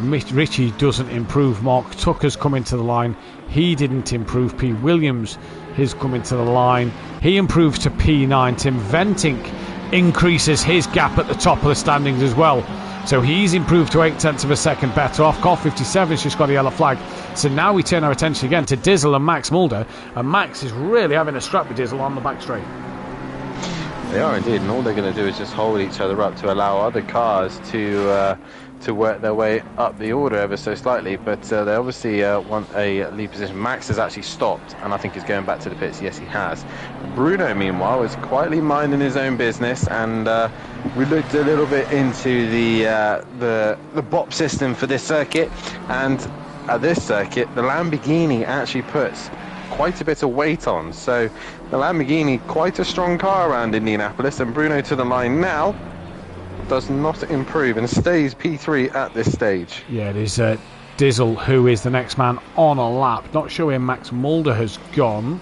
Returned to the pit lane, so he's coming back out now. Is Max Mulder on his way out as Dizzle's going to come round, and hopefully, I've just dropped the TV remote, Dizzle is hopefully going to set a lap time, and only 8th fastest, Dan. It's not a great lap from Dizzle. Yeah, looks like the BMW is struggling in these wet conditions. I know the BMW isn't great right here. Gomez goes to P4. So the Mustang stretching its legs. Senna is now coming forward to the end of the lap, but there's a lot of more cars coming to the final run, and I'm trying to find any of them. And it's DJ Phil who goes 13th. Richie Michel's in there as well. He stays 8th. That is Brian Craig who stays 7th. Then that looks like it is going to be, not sure who that is, Bjork goes into P9. In the background, that is Hypertech coming towards the line. 4.5 seconds off the pole. What can he do? Improves, puts himself within 0.3. Good lap from Hypertech. Indeed it is. Aston Martin pretty much good in most conditions, and gets himself up into P2. Max Mulder got to find a little bit more time to get himself ahead of him. Dizzle, meanwhile, has been the shock for me, just not being able to gel in these wet conditions or this circuit. Yeah, not able to do so. Darren Bell goes up into P16. Next car on a fast lap is that of Bruno Diaz. Just Dean Cranky Duck and Kieran Argent to get a lap time in. And Dan, the track is damp, so you know better than anybody, these wet tyres in this damp conditions is going to make the track absolutely horrid. Your tyres are going to start to overheat after a while on the wets, and it's not dry enough for the slick tyres online anyway. And as the rain is still decreasing, you just wonder who is going to do what. Bruno Diaz puts a lap time good enough for 4th place. Car 113, that is Naval Gomez. Ford Mustang looking pretty good over one lap here. It is indeed, but can he keep that consistency? Obviously the wet weather probably helping it out as well because of the corners, but yeah, Tim Venting fastest at the minute from John Goudet, from Max Mulder, from Gomez, from Bruno. So that's your top 5 at the minute. Who is next on a lap? Richie Michel. Richie Michelle, 93, coming to the line. And yeah, it's getting damp. And the other problem is the track temperature is at 32 degrees. So although it's wet, although the track is cooling the tyres at some point, but they are starting to dry out. Richie Michelle's got damage to the front end of his car by the looks of things. And he's just improved up to P6. Senna's now on the lap. But Dan, the other thing as well to note is, with these track conditions like this, it is going to get better and better as the qualifying session goes on. And that's Dean, who's lost it in the background and distracts Justin Winter's lap as he bounces off the wall. Does indeed, and it's bad enough that Porsche is going to struggle anyway in the straights here, and it's probably not helped his start of his lap run there. So Justin Winter going to start another lap round. Meanwhile, Tim Bentinck's into the final corner, but it is a invalid lap time. He has got a car in front of him, but it's just crossed over a white line. That was the Cranky Duckhead. He's invalidated his lap time as we now look to the further end of the pack, which is Gomez following Kieran Argent, as they're both on a valid lap time. Two Mustangs running together. The two Mustangs running together. Dean back in the pits with that damage. Doing it in a lap time set so he can get ahead of Dennis and Mirko Ricci, who are serving qualifying bans. Here comes Kieran Argent then towards the... Oh, he's just going to have invalidated that one. I'm sure Kieran Argent has done that. Moves straight out the way. He doesn't want to keep that one going. In fact, he's bailing. Looks like he's going to return to the pit lane, possibly thinking of his overheated tyres. I'd just be looking to get a lap time on the board. Gomez can't do nothing about it. Max Mulder's now on a lap time, Dan. He's going to be coming towards the line as them conditions are going to improve and improve the more cars that go round. Max doesn't find any more time there. We then turn our attention to the number 93. That is... Richie Michelle before car 23 of Mark Tucker. Richie Michelle, he now moves himself up to P6, so he's starting to improve. Mark Tucker goes up to 13th place. Diesel's on an invalid. We now look at car 28, that is Senna. Podium in race 1. What can Senna do in this second race at the moment? He's in his first qualifying session here at SimPlay Motorsport. Is there any chance of him improving his lap time? Did he just take a bit of track limits? No, he did not. He's going to come to that line now as he uses a bit more of the wet track and finds half a second. Indeed, but not enough to improve. Gomez has stopped and pulled to one side. We now look to the and we got the 333 of Brian Craig is now exiting the final corner. He's currently on a valid lap time. There's a couple behind him as well. I believe Argent is possibly one of them, as Brian Craig, no improvement. The 42, sorry, that was Tim Bentinck. This could be a lap time in the damp conditions. Crosses the line. And no improvement for Tim Bentinck. Cranky Duckhead, though, gets a lap time on the board and goes P17, while the 180 is the next car to the line. That is Paul Williams. Paul Williams then coming around the final corner. Car number 7's had a spin, so it's just Dean and Kieran Argent to get a lap time in. John Andrews also in the pits. He could do with a lap time on the board. He's just come out the pit lane now. He's only going to get one shot at this. Here comes Paul Williams, 3.2 off the pace. Still 3.2 off the pace. It's car 3 of Max Mulder. Needs half a second to get on the back of John Gooday.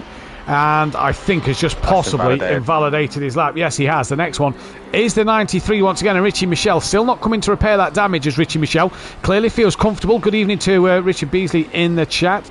Hope you're doing well, buddy. Here comes Richie Michelle, though, towards that start line. Needs a couple of hundredths to get ahead of Bruno Diaz. What's he going to find here? Finds a couple of hundredths, not enough. Diesel down in P11. He's the next man on a lap. Is he going to find a bit more as he'll start one more flying lap?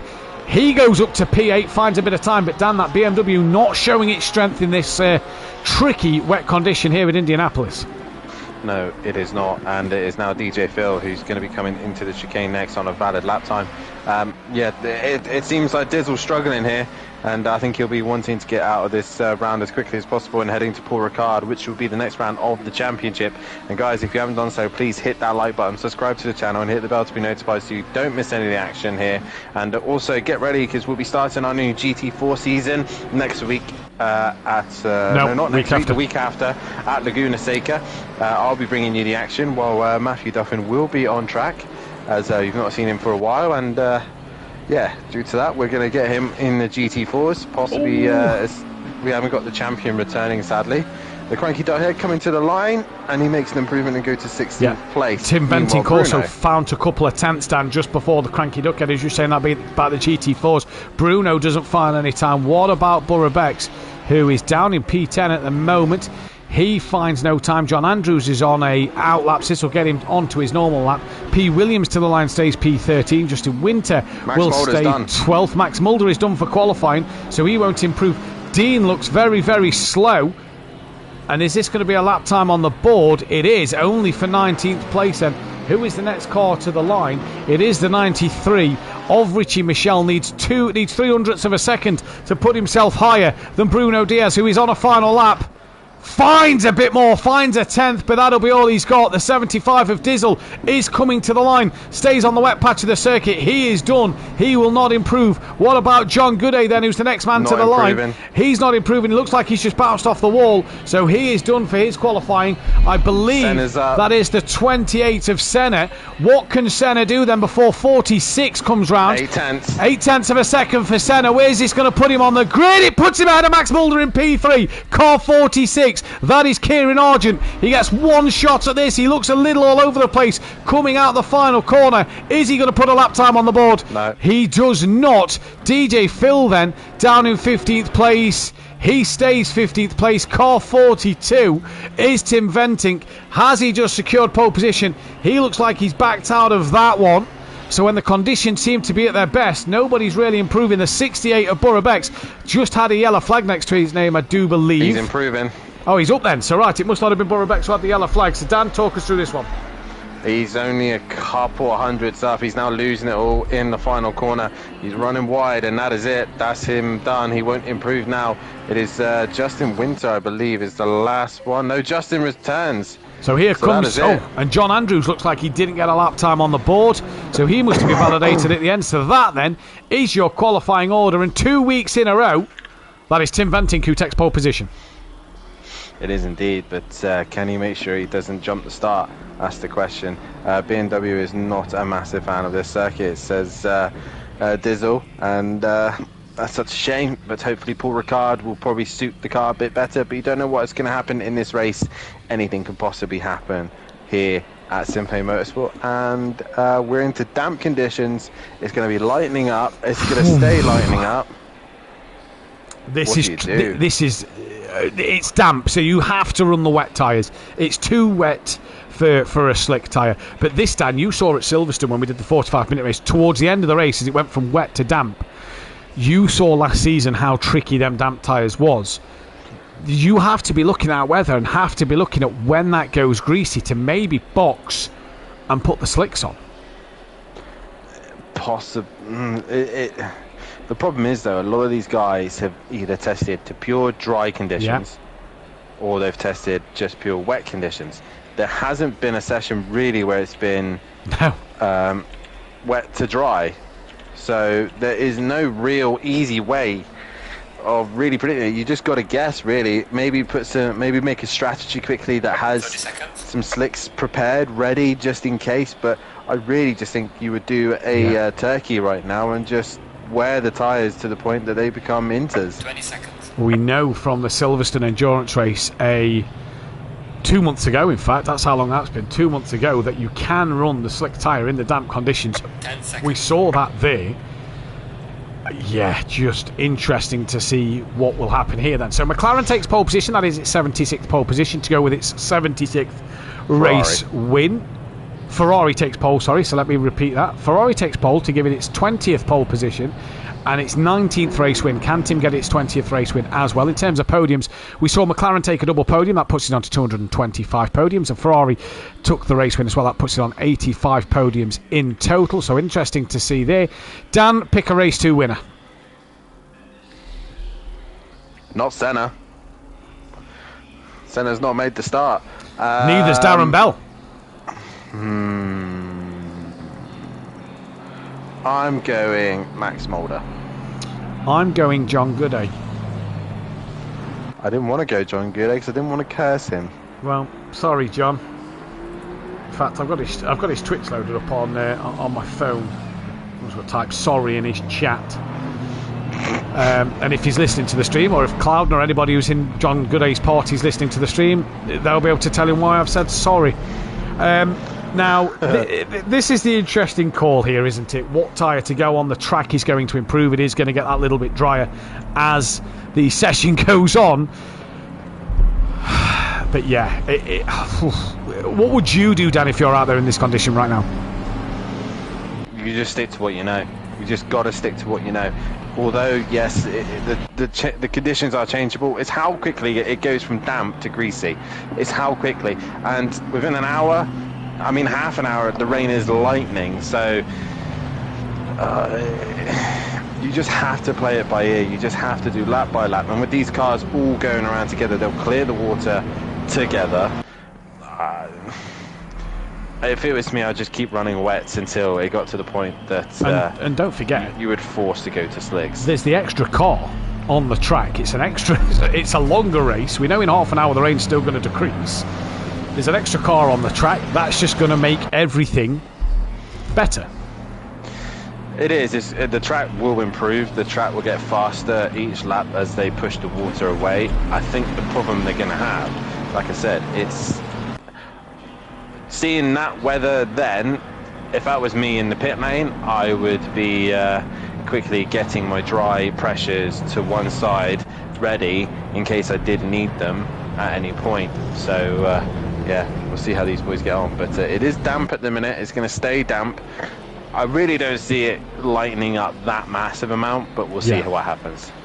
We will see what happens. This is going to be the biggest question on everybody's face, on everybody's mouth at the moment, is what will happen around this circuit. That is going to be the biggest question, I think, to date, to find out, really. Let's wait and see as they round the final corner now who is going to be able to do what. It is John Gooday on the front row of the grid with that of Tim Ventic, your race one winner. Tim's had the best pace all day. Senna, game didn't let me press ready, he says. That's why he missed the start. He'll be able to take to the pit lane. It's green and go. It's a drive through for John Andrews for out of position at the start. You don't want to drive through. John Andrews has one. And look at the amount of cars starting with 3 or 4 wide already coming down the start straight. And that's John Andrews in a wall. He's also tapped the back of Diego Flores. And that's both of them in the wall. And that is their races done pretty much here, especially with John Andrews having the drive through. Yeah, definitely. So a lot of cars not making turn one. They're all running a little bit wide as well. So all a little bit tentative about braking zones and traction and grip as they get going. But Tim Venting has got the start he wanted. John Gooday, he's not really gone with him. And I think it's going to be difficult for John to stick with them. But Justin Dizzle and Richie Michelle come together. They do indeed, and I believe the Cranky Duckhead's just had a spin all on his own. This is Richie Michelle we are currently on board with, who's battling the back then of S2M Borough Becks. He's got Naval Gomez right behind him, but already from the start it is Venting from Gooday, from Max Mulder, from then that of Borough Becks and Richie Michelle. Michelle going side by side with Naval Gomez, who's going to look to the outside of the chicane at the bottom end of the back straight. And is he going to try around the outside? No, he's tucked back in and thinks better of it. What's happened, Dan?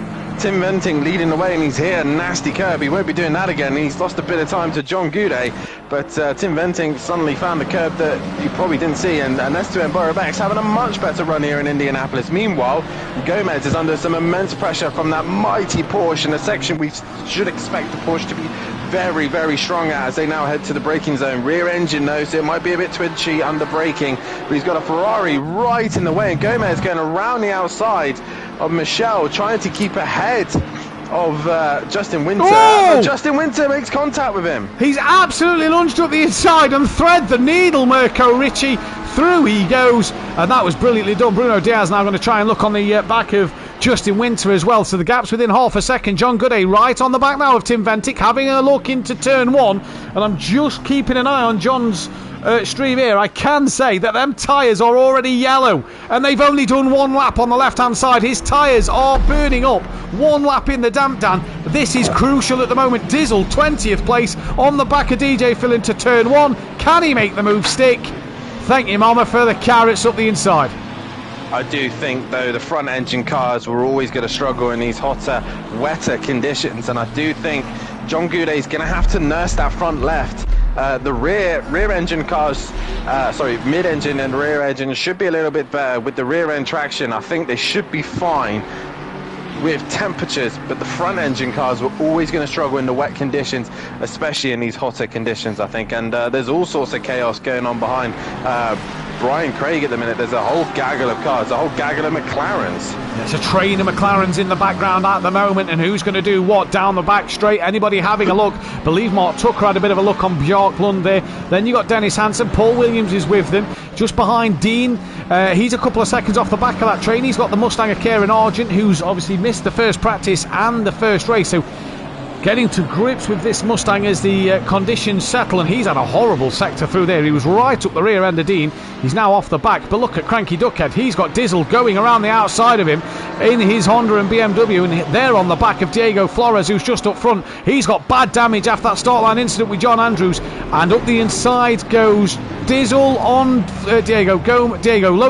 Flores. Yes, he does. Got it wrong because Cranky Duckhead went deep with Diego, and that allows DJ Phil through as well. Gomez is probably going to attack this Ferrari. Look at the straight line advantage of the Mustang. Is going to head towards turn one, but not enough confidence on the brakes. As you can see, the rear end's twitching. And Richie Michel probably turned in a lot sooner. And Gomez, although he's got the straight line advantage, and contact between Richie Michel Richie this time. Yeah, so Mirko. A bit ambitious there, and Mirko has gone round. Mirko's gone around. Justin Winter through, Bruno Diaz through, Brian Craig through. Björklund had a spin all on his own. So there goes Mark Tucker. Where has Mirko Richie come back out? I believe that is just ahead. No. Yes, just ahead of Paul Williams then. So he managed to drop down to about 13th position in this one. John Andrews is in for that drive-through penalty, and already Tim Ventic 2.7 clear of John Gooday, who's got 1.6 to Max Mulder. And I can just confirm that after 2.5 laps, all of John's tyres are yellow, his lefts are orange. So them tyres are screaming. And Dan, you had this at Silverstone last season in them damp conditions towards the end of that race at Silverstone, where your tyres was on that line. You surely now, if you're John Gooday, are waiting for that track to say greasy and getting into the pits. But it's not going to do that. It is not going to change. So he's going to have to either change his driving style, change something, maybe move the brakes. As meanwhile, Gomez is coming back at the Ferrari. And Richie Michel really not giving any room for the Mustang to come through at the minute. And Bruno's right there as well. And I think Bruno, I thought he had a tap from Justin Winter there. But this is allowing S2M Borobex to just disappear, and he's on his own at the minute. No one around him. As Gomez again, the Mustang's come in once again. John Andrews only just completed his drive-through penalty and did that movement there towards the wall of Gomez. Remind you of somebody from the weekend as down the start straight they come. It's Richie Michel in the Ferrari. It's Gomez in the Mustang. The straight line speed of the Mustang, but the brakes of the Ferrari keeps it superior to be in front. Has he gone a little deep? Just about, but manages to keep hold of that. There's Gomez, Bruno Diaz, Justin Winter was having a look as well as Brian Craig, Mark Tucker, Dennis Hansen. They're all in the thick of this battle, but it is really between Gomez and Richie Michel, and that Mustang it just runs out a straight line, doesn't it, before it can make a move. Right, he's going right round the outside of Richie Michel, and he's onto the grass. So he's made a massive error there, and he's managed to keep it somewhat facing the right way, but he's got right into the middle of the pack, and the Mustang really struggling in the corners, mighty on the straights, as Justin Winter, meanwhile behind, has jumped the Lambo, and now it looks like Brian Craig's about to jump the Lambo as well, so maybe Bruno has a bit of a moment reacting to Gomez's returning to track. It's a bit of an unsafe rejoin. It was indeed, and Brian Craig's going to look up the inside there of Bruno Diaz, and that's job done for Brian Craig, as Richie Michel still has Gomez right behind him. Once again, John Gooday's now over 4 seconds behind Tim Venting in this race, but it is all about this pack here. It's a great little scrap at the moment. We've also got DJ Phil on the back of Kieran Argent's Ford Mustang further down the field, but once again towards the outside, and Richie Michel chops the nose off of Gomez there. And John Andrews right in the way. He needs to find a way, and I don't know if he made cut. He's right in the way at the minute. He was better off just going to straight line the chicane, really. But yeah, he's managed to clear. Everyone's managed to clear him one way or another. And once again, Richie Michel trying to make that Ferrari as wide as humanly possible. And here comes the Mustang again. It's just got such superior straight line speed, does the Ford Mustang, over the Ferrari. The Ferrari so much better on the brakes, but because of this, Esteban Borobex is now 10 seconds up the road from this train of cars here. And again, Michel can just run a little deep on the brakes, and he'll get it stopped for the apex of turn 2, which comes up pretty quick. So Richie Michel already being able to find where he can exploit here. Down the order a little bit, Kieran Argent's got DJ Phil hassling the back of him, and John Andrews is back in the pit lane already, Dan. That looks like with damage. Yeah, he is indeed, or just trying to get out of the way. Oh, Richie Michelle had a twitch and Gomez is down the inside. Gomez has got the job done finally, but can the Mustang hang in there? The Mustang with his rear twitchiness, he's gone a little bit wide as well, so the Ferrari may be able to come back here, but Gomez has finally cleared the Ferrari, and can he use the superior straight line speed to get away? I've just found out why Kieran Argent looks all over the place and he's struggling. He's on dries. He is running the slick tyre and he's not short of temperature in that slick tyre. The pressures aren't quite there at the moment, but that is why Kieran is struggling so far. He's gambled for the slick tyre. Is this a great call from Kieran Argent? It's either genius or not really, but like you say, Gomez now up into P5. He's already dropped Richie Michelle. He's still got Justin Winter from company with B. Craig, Dennis Hansen, Bruno Diaz just dropping off the back. Dennis has got Bruno. Dennis, don't forget, qualifying man, come from the back of the grid. He's running P9. He is indeed. Gomez last lap did a 47.3, best is a 43.6, and if I then compare it to Argent, or try and find, let's run it compared to the two Mustangs. Obviously one's clearly running into the wets, while the other one is on the slicks, and Argent's best lap last lap was a 47.5. What the guys around him are doing, so and he's improving this lap. I think he's 2.5 seconds up. He is, so Argent's getting temperature and pace in those slicks now. So Argent slicks starting to work from him. Look, he's gapped DJ Phil. That's 1.4 seconds. So as long as Argent sticks the race in line, he's going to be okay. That rain is getting less and less over this next half an hour. Still 50 minutes left in this race. Right in the way again. He's right in the way of this gaggle of cars. Justin Winter's gone wide. He's been paid the... I don't know what John Andrews is doing. He's either got to retire that car and then come back out, but he's not able to repair that damage, and he's right in the way of this gaggle of cars. Every time he comes out, he's right in this fight. Yeah, needs to move well out the way for the lead cars to come through. And you have to say at the minute, John Andrews being a bit of a hindrance so far on the brakes down into the corner. Did he just tap Diego? I think he's just forced Diego off the road. And John Andrews, what is he doing? Oh, Dean's deep. Dean's very deep there. He's well off on his own. And Kieran Argent on the slicks might gain a position here, Dan. I tell you what, this could be a ballsy strategy from Kieran Argent. It is indeed. There's a little bit of spray still coming from the back of the car. He's a little bit twitchy, and he's currently matching his best time at the minute, as I will try and find what the leaders are doing at the minute. Dizzle, meanwhile, he's in the 44.1s. Yeah, he's done a 44.1 as his best. John Gooday's in the 42.5. Yeah, so Gooday's in the 42. So for him, and then you've got that Kieran Argent. He's a few seconds off, isn't he? But once that starts coming down, yeah, we'll see this is the thing, isn't it? We've seen with John's stream, Richie Michelle and Brian Craig and Dennis all going at it at the minute, and Brian is looking for an opportunity. He's going to be down the inside of Richie Michelle, and Richie just struggling here. He's being mugged by every car at the minute. And contact with Dennis. Yeah, and both of them look like they've had a moment, because Justin Winter's come through on screen. I can't see. Dennis is now through. There's Justin Winter. Where is Richie Michelle? He's got going finally, but yeah, he's right in the way of Tucker and Dizzle here, and he's going to go around the outside of Tucker. And Tucker up the inside. Richie Michelle should have the inside for the next part. No, he won't over Tucker. He might over Dizzle, though. He will over Dizzle. Dizzle will have to yield that one to Richie Michelle. But Kieran Argent, yeah, I'm just looking at his stream. His left tyre's very light blue. His right, little colder, but not too bad. The pressure is going to be the interesting one, because we know that in the greasy conditions, you can pretty much run slicks at pressure. His pressures are... The problem is that he's going to have... So his pressures are in the 23s and 22s. That's the issue he's got at the moment. Well, yes, and also the pressure he's going to have. He's going to be running on a train track. He's got to stay on the dry line. If he goes wandering wide or tries to make a move, those slicks won't fire up. Yeah. And at the minute, with no pressure, barely any temperature, he's still going to be struggling anyway. But this is a bold move, and it is meant to be decreasing. But the rain at the minute still coming down. But Argent's managing to keep it on the black stuff. I think it would have been a good call if the car was able to, if the track was drying out quickly. but it's not drying out quickly enough. Meanwhile, Dizzle is right on the rear wing of Richie Michelle again, who's just been mugged left, right and centre, and DJ Phil is now on the back of Kieran Argent. He is, yeah, and Kieran Argent's only 3/10 down on his personal best lap, so DJ Phil must just have a cracking lap time at the moment. And like I say, Argent's got to run on them rails so far, otherwise it's not going to work for him.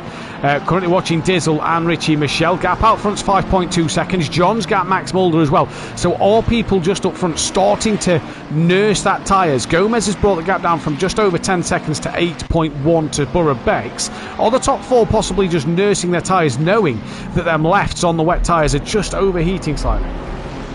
I don't think... Oh, Tim Benting's gone very, very deep and wide. He's off circuit and he's got back on. I don't know if they're nursing them. I just think this is just their pace at this stage, as John Goudet is trying to just stick with him. But S2L Borobex minding his own business once again. Nothing crazy going on. He's 10 seconds behind and he's pretty much 7 seconds ahead of Gomez, who's on his own now. Brian Craig. Oh, Dennis Hansen's had a moment. He's gone off, and Justin Winter goes through, as does Bruno, and who was that as well? That was Richie. Oh, they made contact! The Lamborghini and the McLaren came together, hit the wall, and Mirko Richie coming back on track. And meanwhile, there's all sorts of other chaos as Richie Michelle's now attacking Tucker. Tucker is going up the inside. Dizzle's trying to get the switchback. Oh my God! That was Mirko Richie nearly bowling there. He nearly skittled them all over in that one stage. Dizzle's managed to get 2 places as a train reaction there. 3 places because of Mirko Richie. And in the background is that as DJ Phil's just tapped the pit wall on the start straight. Dean is also there now. He's on the back of Mirko Richie. Going to possibly have a look up the inside. Is that Richie Michelle having a look as well on Brian Craig? No, Mark Tucker, sorry. No, it is not. But at the minute, so far so good. And this is an interesting one in this race at the moment. Dizzle has done what he kind of needed to do. He needed to get past that gaggle of cars, and now he could try and run his race and try and work his way onto the back of Dennis and then Bruno, Justin Winter, and then eventually Brian Craig. I think he could get Brian Craig. Gomez, though, I think is just a little bit too far away. I mean, I say that Gomez has gone very deep coming towards the chicane, yeah, Gomez just needs to tone it down a little bit. But Tim Ventink is starting to lose time to John. It was 4.4 is the gap, and I think that Tim Ventink is looking for the wet stuff. Telling you, these wet tyres are starting to overheat. All these drivers, Kieran Argent, all these drivers having to Argent's had contact from DJ Phil, and now he's on the wet stuff. Yeah, that's going to ruin his. And this is his problem with the slicks. That's going to ruin his slick tyres. But so this is the gamble at the moment, Dan, isn't it? The wet runners are having to cool the wets. Kieran touches the wet stuff. His slicks go too cold. So you're kind of in a strange position to be in, aren't you? It is very difficult to decide on what you're doing. The track's still damp, 34 degrees track temperature at the moment. That's gone up a degree since the start of this race. Pit window opens in about 7 minutes time, and look at how many drivers are having to search for the wet stuff to cool them wet tyres down, Dan. Everybody's having to do so down the start finish straight. Well, I'm currently on board with Tim Venting to look at his lap times. His best was a 41.8 in the wet, obviously, conditions. His last lap was a 42.7, so he's searching for water, and he's down on this lap at the minute. Meanwhile, the others are up on their lap time because they've got a little bit more clean air, and they've been racing one another. Argent still best is a 45.0. Dizzle now with clean air 44.1. So, yeah, John Goudet is a 43.2. So they're all just trying to find something now in the wet stuff. Meanwhile, Dennis is on the back of Bruno once again. And Dizzle's not far behind them. No, Dizzle started to gain on these two, and he needs a better second race to score some points over the championship. I say a better second race. He had a good first race, did Dizzle anyway. He just needs to keep going at the moment. And so far, Dennis on the back of Bruno Diaz. He dropped down a couple of places. You've got Mark Tucker with Richie Michelle. Who's round? Richie Michelle has had contact with his brother, teammate, whatever, Marco Richie. And he spun his own teammate around and has got carried on going. Well, that's promoted Dean up 2 spots. DJ Phil got a spot, as did Paul Williams, as did Bjork Lund. Kieran Argent a little bit off the back of these two. So that's going to be an interesting one to keep our eyes on so far. And yeah, you say in the greasy conditions, if you've got the pressures, it doesn't matter about the temperatures. That's one thing It's that these still drivers, damp. but what I'm saying is, that's one thing that these drivers are now going to be struggling with. The wet runners clearly searching for that wet water and the damper parts of the circuit to cool their tyres and bring their tyres down pressure.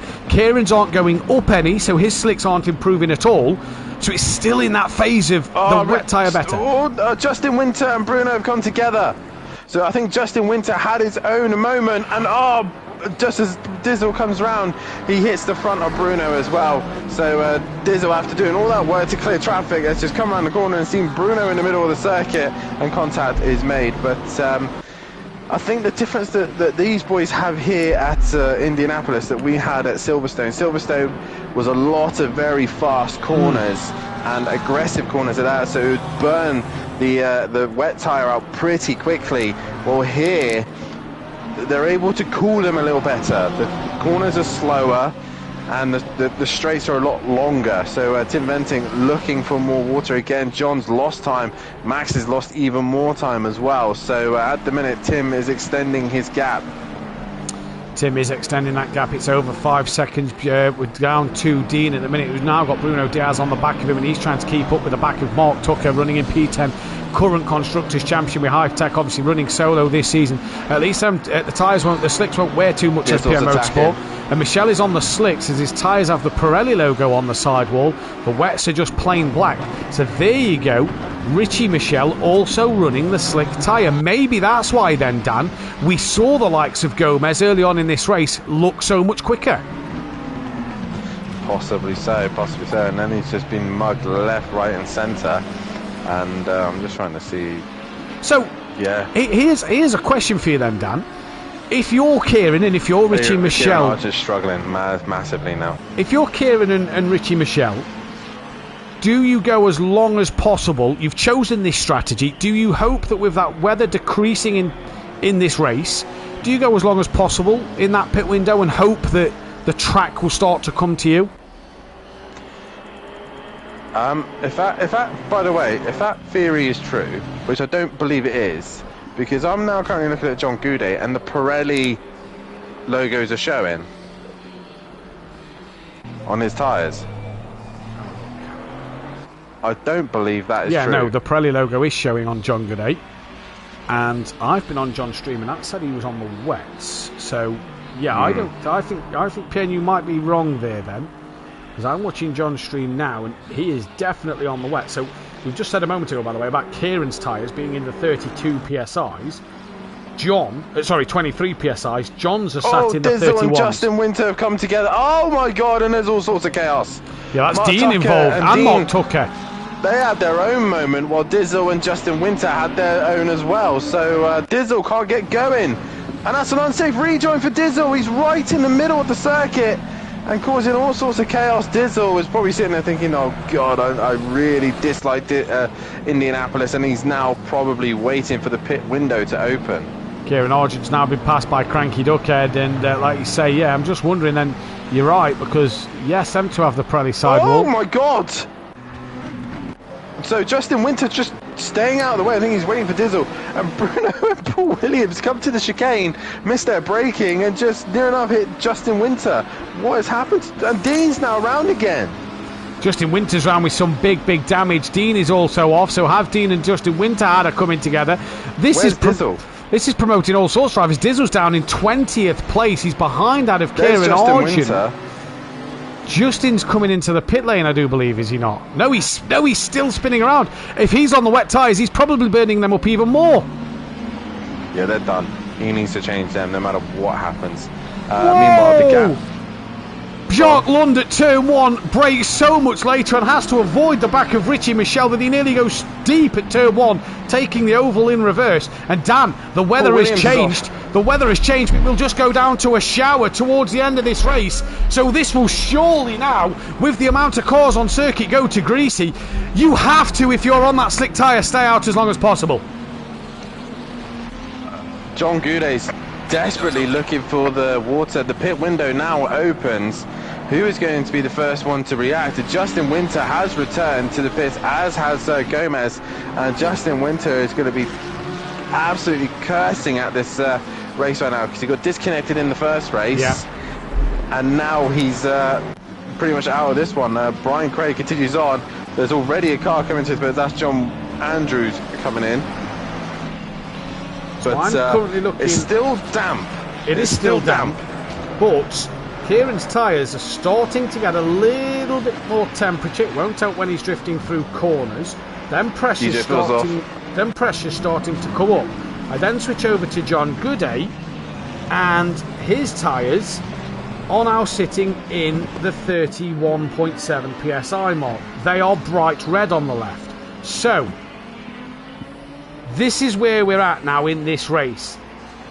As that showers are going to start to come in, you have to fancy this damp weather. Bruno is in, Richie's in, Richie Michelle is in, P. Williams is coming into the pitch, Jacques Lund carries on his way, as does Kieran Argent, as does Cranky Duckhead, as does Dizzle, as does Darren Bell. Senna, who's had a dismal race from the back of the grid, he's into the pitch. Justin Winter came in, but he'll have to pit again. Diego Flores will need to pit again, and John Andrews is also in.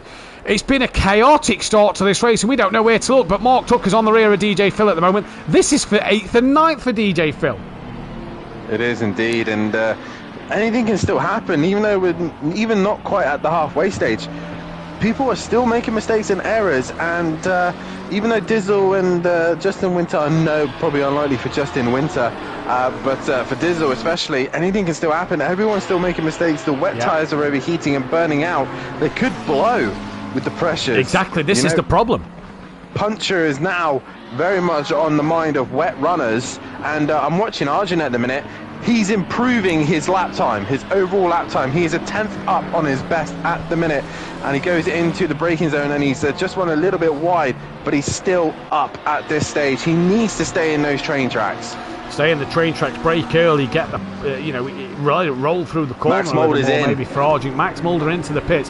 DJ Phil and Mark Tucker going at it. Mark Tucker's going to look up the inside. He's made the corner too tight and manages to not collect the back of DJ Phil there. So Max Mulder's pit stop is done. These two are going to carry on their way. Kieran's 2 seconds off the back of Dean. It's a stop-go penalty for P. Williams. Oh, he was in the thick of this race. Mirko Ricci, by the way, didn't complete his pit stop. Oh no, it just gets worse and worse for some drivers, and that's probably what Dizzle needs at the minute, others to make a mistake. And Max Mulder is going down the pit lane and weaving, so as that indicates to me he's put the slick tyres on, I reckon there. That is a bold move for Max Mulder, who was running third. I think Argent made a bold move at the start of the race. I think now is the time to really start thinking about putting the slick on, because it is drying out. So Argent's done all the hard work. I know Max Mulder has got a stream going, and he's put the slicks on. There we go then. There we go. So Max Mulder's put the slicks on as well. Oh, well then. This is going to be interesting in this race at the moment. I'll keep an eye, but at the minute his tyres at the moment are very cold. Yeah. But he'll hopefully get them up to temperature. But I'm looking on his stream, and there looks like barely any rain. On our screen there looks like quite a bit of rain. On ours, there's barely anything. Oh, sorry, on his there's barely anything. Track's still damp at the moment. We're still watching this fight between Mark Tucker and DJ Phil. Phil's just been able to gap Mark Tucker a little bit this lap. Gap out front up to 6.1. If you're John, do you think of maybe pitting early to try and do what Max Mulder's just done? Because if Max can start to get them slick tyres up to pressure, you're probably not going to get the temperature. Probably going to get the pressure though. This could be interesting. This could be, but I also think if any car could possibly nurse the dry tyre and get them where they need to, the Aston Martin is very good at it. Yeah. The Aston Martin overall is a very, very strong car, and I think if any car is going to do it, it will be the Aston. But we will see. as I'm just keeping an eye on Max Mulder, and John is coming into the pits now, as there's all still loads of fights going on, as Martin Tucker is trying to pass DJ Phil. DJ Phil's got wide touch to the grass, and that's going to allow the McLaren to have a sniff up an opportunity, but Martin Tucker can't do anything about it at this stage.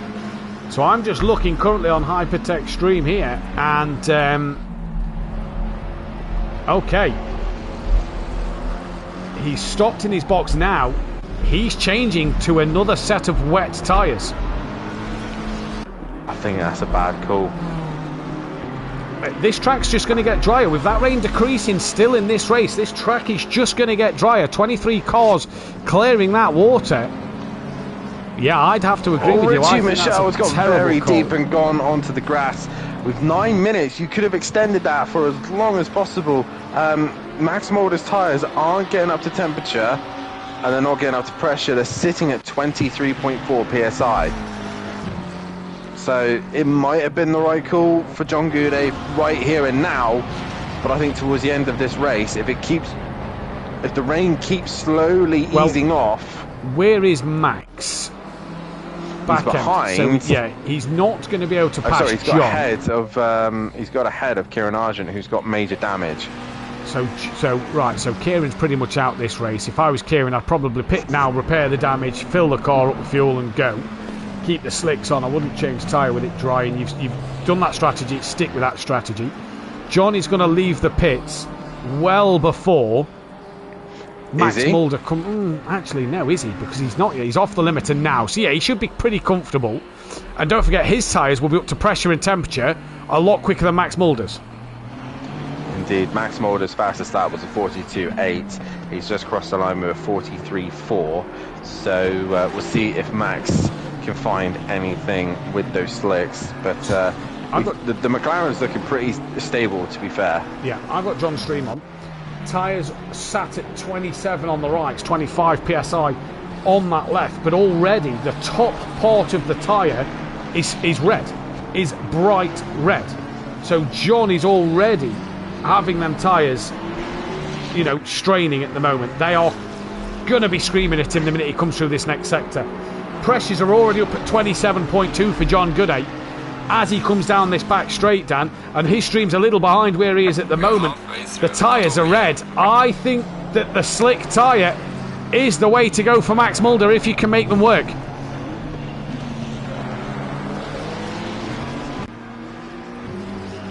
I'm not sure what has happened to Dan. DJ Phil is into the pit lane, as is John Andrews. Sorry, everybody's completely stopped. No problem there. There's Dan Controller dies, and Tim Venting, no need to pit yet. These guys, I think the top four, I feel like they're going as long as possible. John's tyres after a lap. Oh no! The cranky duckhead misses his braking and hits Max Mulder. Oh, you're joking. Max Mulder's got damage. So just as we was possibly getting a race on, Max Mulder's been given damage. John Gooday's tyres are red and already at 29.5. He could still face a puncher here in this race. This is a shame. This is a shame. As long as they're red and they don't exceed pressure, what is kind of like the limit before they go bang? If they outseed the pressure, it's all about pressures. Yes, they can get hot. But that's what I mean, though. Because obviously we know the wets kind of run at like 35. I think it's 35. John's on his second lap, and they're at 30.2. He's probably sat there on his when he came into the pits. He probably sat there for ages trying to figure out what is the right pressure that he needed to adjust and change. But the problem is, like we keep saying, the weather is going to keep easing off. S2M Borobex runs a little bit wide and clips the wall. I think he's had some form of nightmare because he was 38 seconds behind Tim Venting. Yeah, so he's not had a shocker. He's just not really. He's these last couple of laps has not gone his way, has he? No, not really. And he's in a bit of traffic at the minute, which isn't helping him. Kieran Argent, damage still, and I'm looking at lap times at the minute, and I'm just trying to see. Not pitted yet, neither is Kieran Argent. I'm surprised he's not decided to come and get rid of that damage and stick you know, with the tyres, they're not going to get much cooler than what they are. Max gets past Dean. Dean makes a mistake, so Max is now 7 seconds behind John Gooday. With that bit of damage, what can he do as John's tyres are screaming at him at a 31 psi? Max's last lap time, as he comes to the line now, I'm going to wait for this lap time to cross. He crosses across the line now, and he does a 43.1. He's 3/10 off his best lap at this stage. No, John's last lap was his out lap. Yes. Yeah. So I it'll be the next time around. No, this one should be his first flying lap. I will find him. Because it doesn't stay on the car for me. So his last lap was a 42.8. So Max is half a second only slower. Is only slower by 3/10 pretty much. So John Gooday, I think right here and now he's done the right choice. He's gone for the wets, but I think over time with it drying out, I think the slicks will come back to Max. And I've got his stream up next to me, and he's just currently level on his best lap time at the minute, which is still 43.1. Yeah, John's tyres. Tim Venting, I don't know what he's done for tyres. Diego Flores making a bit of an unsafe rejoin there in front of Mark Tucker.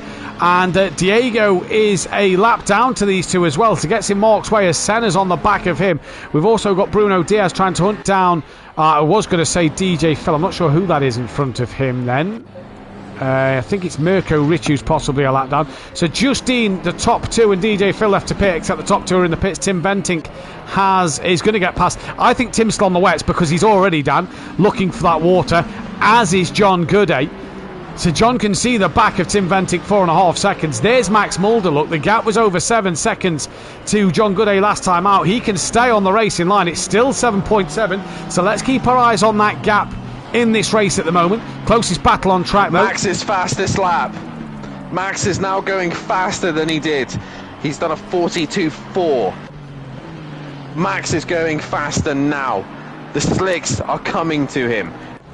Right, so there we go. Senna's got past Mark Tucker as well through them pit stops. Kieran Argent, I believe, is just behind. Is he ahead of Dizzle? Where's Kieran Argent? I believe he is just ahead of Dizzle. Yes, he is. So Kieran Argent is P14 overall. Max is now faster. Dean's the last man to pit, and he's got. He wasn't fastest. No, but faster. He wasn't fastest on that last lap either. It was John Gooday was fastest last lap. He'd done a 42.3. What was the gap last time round? Was it 7.7 at the start line? They're trading tenths literally at this minute. Well, tenths. Max has gained a big chunk of time. 5 seconds John Gooday to Tim Venting. 6.7 after sector 1. What's the time going to be through sector 2? That's going to be the biggest question. John Gooday 5.4 to Tim Venting now. 6.7 was the gap Max Mulder to John. He gains 3/10 through sector 2. But again, like I said earlier on, where Arjun didn't do it, he needs to stay in the train tracks. He does. Yeah. And the nice thing about Max at the minute, he has no real traffic around him at this minute. The next S2M Borough Bex. Dean's still not pitted yet. Yeah, Dean's going to come in. I assume Dean's going to come in next lap. It is Darren Bell, the next car ahead of Max Mulder. And then it is John Gooday, 5.2. So John takes 2/10 out of Tim. And it was 6.4 for Max. It's now 6.3. So he gains another 10th. So slowly but surely creeping onto the back of the wet tyre runners. Max is in the 41s. And what did John do last time around? I can actually tell you, I've got his stream loaded. John did a 43.4. That tells you all you need to know, if you ask me. The track is becoming there for the wet tyres. Max Mulder did a 41.9. But it was invalidated. Closest fights on pretty much a second. Yeah, there's not a lot of fights on the track at the minute. So 6.3. It was 5.2 Tim to John Gooday. That's gone up to 5.8. And it was 6.3 Max to John Gooday at the start line. Cranky Duckhead back in the pits. It's now 5.9. He's gained another 4/10. I think John Gooday's messed up his tyre strategy here. And I also think Tim Ventic may have just done that as well. He keeps looking for the wet stuff. Max Mulder could win this race. Oh no! Max got very deep though. Yeah, that's his problem. Like you said, train tracks, Dan. And the thing is, when he comes back on track, the tyres are gonna be much cooler. They're gonna be back out the window again, and his pressures have dropped right down. He's down to 22 psi on the front. So where the guys at the front are exceeding pressures, he's running wide now. He's struggling to get back into that train track. The bonus for Max is... Is it getting heavier, the rain? No, it's still the same. Looks a bit heavier, actually, to be fair. The bonus for Max is he's not got to worry about the punches, whereas John's got to keep looking for that water. This could go any way. 8.8 the gap now. This could go any way. The problem is for Max, though, you can still get punches with lower pressures. Oh, yeah, 100%. It's even more likely... If he stays in that train track, they could up slightly. They could up slightly, but he just needs to touch a curb wrong. He just needs to touch the edge of a curb wrong, and that's it. And inflation happens. And, it goes wrong from there onwards. S2M Bex is now looking to try and lap some cars. And, again, he's... I can't really describe his racing him. It's just been lonely. Same as Gomez now. That's the 31 now gets a speeding pit lane. Yeah, Cranky Duckhead stop go penalty for speeding in the pits, and him, Diego Flores and John Andrews have had a nightmare race too, to say the least. Kieran Argent's lost out to Dizzle. Kieran Argent didn't repair his damage in the pits. That does surprise me. John's gap to Tim now 6.1. Max has got it back down to 8.6. He though is about to lap Dean. Like I said, S2M Borough Bex, he's got, who is that just in front? The 204 of Winter.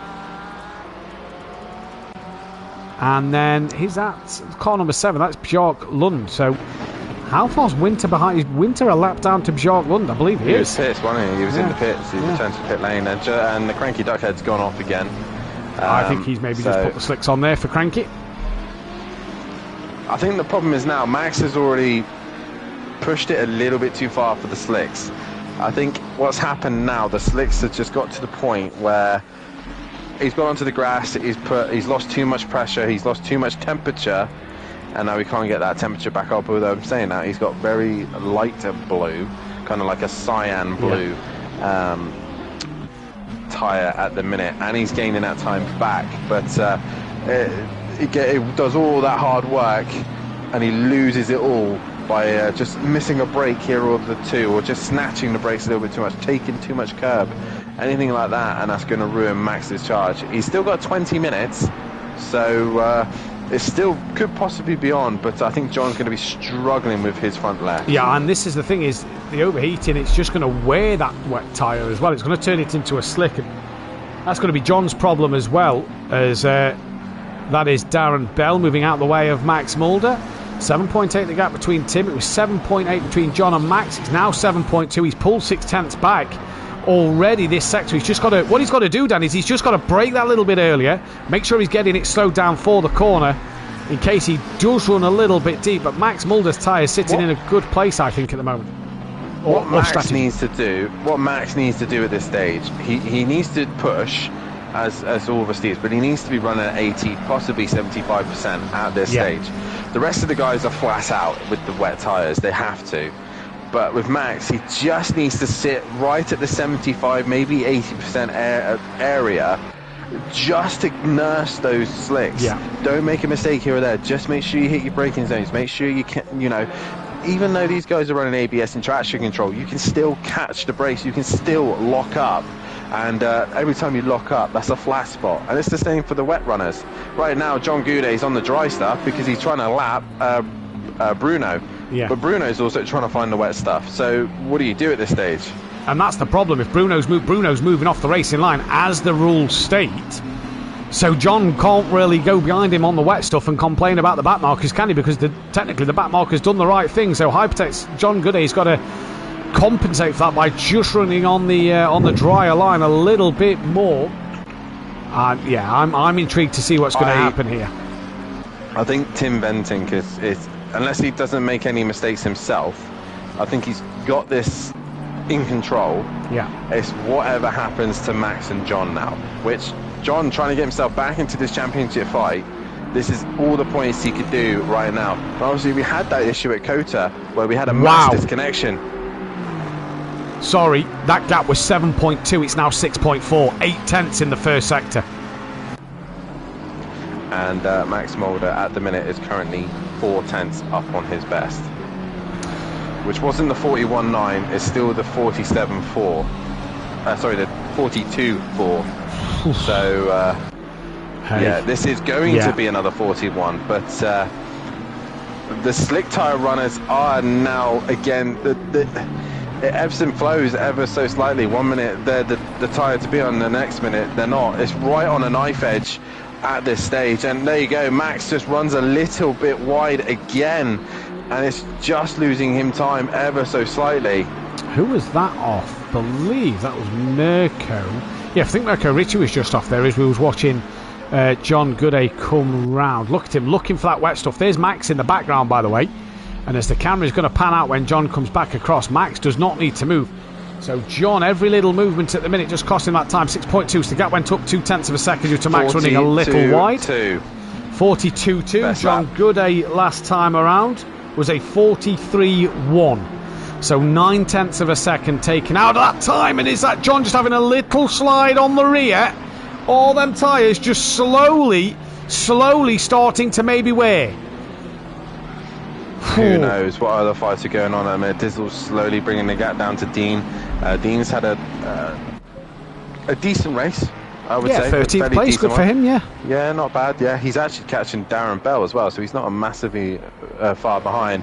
But as we've got just over 16 minutes left to go, your running order at the minute with fastest lap at the minute still to his name is Tim Venting leading the way with a healthy lead of 9 seconds now ahead of John Gooday. Can he hang in there from the very fast running Max Mulder for BSP Racing? Number 3 McLaren is hunting them down in a very lonely P4 as S2M Burrow-Backs minding his own business and scoring decent points for himself. While Gomez, after having a massive fight with a group of cars earlier on, the leading Mustang and looking good at the minute for a P5, with Dennis Hansen coming from the back of the pack to work his way to the front, and he's in 6th place position ahead of Brian Craig. Team Merlar, a better race in this one, while Richie Michelle starting on those slicks, dropping back possibly as he's running wide in turn 1. He's not had the best run here tonight. Senna, again another car that started from pit lane up to 9th and worked his way through the order, while Bruno, a lap down, trying to stay out of the way, is in 10th place position and trying to move out of Max Mulder's way, and that is your current top 10. It is indeed. It's Mark Tucker who's P11. He's actually gaining on the back of Bruno Diaz, so as Bruno's trying to let Max Mulder through, you've got Mark Tucker there as well, and I believe that's Mirko Ritchie just kind of in between them two. It's Darren Bell who's P12 from Dean in 13th. Dizzle is P14 from Kieran Argent. His slick tyre option just didn't work for him. Bjork Lund is P16 from DJ Phil. Paul Williams down in 18th place with Mirko Ritchie 19th. Justin Winter from Diego Flores, who's had another off. Cranky Duckhead coming out after his stop go, and John Andrews has struggled in this one. Dizzle gaining now on the back of Dean. That gap's down to 1.5 seconds, and Max Mulder's within 4.3, Dan. So he's taking even more time out of John Gooday this lap. Yeah, it was another 42 again, 42.7 for him. As long as he's in the 40, he can see him. He can see him now. So this is going to be interesting, because when Max comes to race him, he has to go off. He'll have to go offline. He will have to go offline, or yeah, John's going to do. The thing is, if you're John, Ritchie nearly hit Max again. If you're John, do you defend heavily from Max? Depends at what stage of the race. I think he catches you, isn't it? Yeah, I guess. I mean, at the minute we've got 14 minutes still, so he's still got to get onto the back of him. But what John has the advantage is the fact that the Aston's quite good in a straight line. Yeah. That's his advantage, and he can push the car a little bit more, and just, you know, he can probably put the car in different places, while Max, like I said, still has to stay in that train track, as meanwhile Bruno is under some immense pressure from Mark Tucker right now. Mark Tucker's in the back of that Lamborghini. Yes, he's pushing him down the start straight. Watch out for Dizzle and Dean in the background, but Mark Tucker's going side by side in towards turn 1. He's made the corner a little tight for himself. Does he get the move done? He does, just about finishes it now. Great move from Mark Tucker. Dizzle stuck behind Dean in the background. He wasn't able to follow through, but Mark Tucker moving himself up into the top 10. Good points for the Team Merlot drivers here, and Max has got that gap to 4.4 seconds at this stage of the race with 13 minutes left to go. It is anybody's game for this second place. It's pretty much the top 3 though will be the podium. It's just a case of who gets what on the podium. Yeah, it is who gets what, and also they just got to. John's just got to make his Aston Martin extremely wide, and would it be the smart thing to do not to fight Max? No, he needs to start taking points away from Max. We're getting to the halfway stage of the season, and John is still in this championship for sure. And the man who finished third in the championship last season, he still wants to show that he's a part of this championship fight. Obviously, due to the fact that he was unable to commit to Thursday nights, that's why we said to keep him into the Pro-Am. But he definitely still wants to show that he is a top 3 runner here, and Max is doing everything he can to bring that gap down. 3.8, while Tim Bentinck has got a lovely lead at the minute of what's it going to be across the line? 11.5. So Tim Bentinck could pretty much cruise to the end, while Max crosses the line and it's 3.7. And there's no cars in between them now. We're watching Dizzle. Darren Bell, Dean's got on the back of Darren Bell as well here, and Dizzle just lost a bit of time over Dean that lap. I believe that is Mirko Ritchie who's on the back of Bruno trying to unlap him, as there's a flashing light possibly from Darren Bell to Mirko Ritchie. Is that Mirko? Yeah, it is Mirko Ritchie who then lets Bruno Diaz back through. So Darren Bell flashing Mirko to tell him to get out of the way. He's coming through as a lapped car. Dizzle's done Dean. Dizzle has done Dean in the background. We're watching Darren Bell, who's got them too close to the back of him here. And the gap's now down to 3 seconds between John and Max Mulder. So Max Mulder, there he is in the background of John. He is coming. He is indeed. But the other problem that he's going to start to experience is dirty air, as Darren Bell really defending hard from Dizzle, and has actually put him off, put him wide. Oh no! Contact between Darren Bell and Dizzle, and I don't know if Darren Bell lost it on his own. Gives Dizzle a flash of the lights. Did Dizzle give him a tap there? I'm not sure. Dizzle gets back going. Kieran Argent's in no ground here. Max Mulder now down 2.8. So he is charging on John Gooday. Let's watch John down the start straight here. This could be interesting. It could indeed. I've gone to the replay just to see exactly what happened, because the camera just cut at the wrong time there. Because I'm not sure if Dizzle possibly made contact. I'm not sure. But Dizzle's move on Dean was right around the outside of turn 1, which was an impressive move. 2.3 the gap. John Gooday in the wet stuff, back over to the dry patch, or the dry air patch, and all over the curb, but he bounces over the curb. The problem is for John Gooday is them tyres must be screaming at him. What happened, Dan? Darren Bell runs wide, touches the grass, and then spins and takes Dizzle with him. There we go. So 2.3 the gap, and John Gooday's car just looking a little looser on the rear now. Is that the tyres just maybe starting to go? I'm just noticing on his stream a few track limits, no time gained popping up, so that's possibly the car just running, maybe struggling for a bit of grip. Max is now within 1.4. He's nearly took a second out of him in the first sector. Max is coming here. Max is coming quick. Gomez is on the back of Borough Bextan. No, he's not. He's not now. He was within half a second. That's a bit more than half a second now. And he's now got Dennis on the rear of him. So what has happened to these three? Who knows? As I think possibly S2M Borough Bex. I don't know what tyres they're running.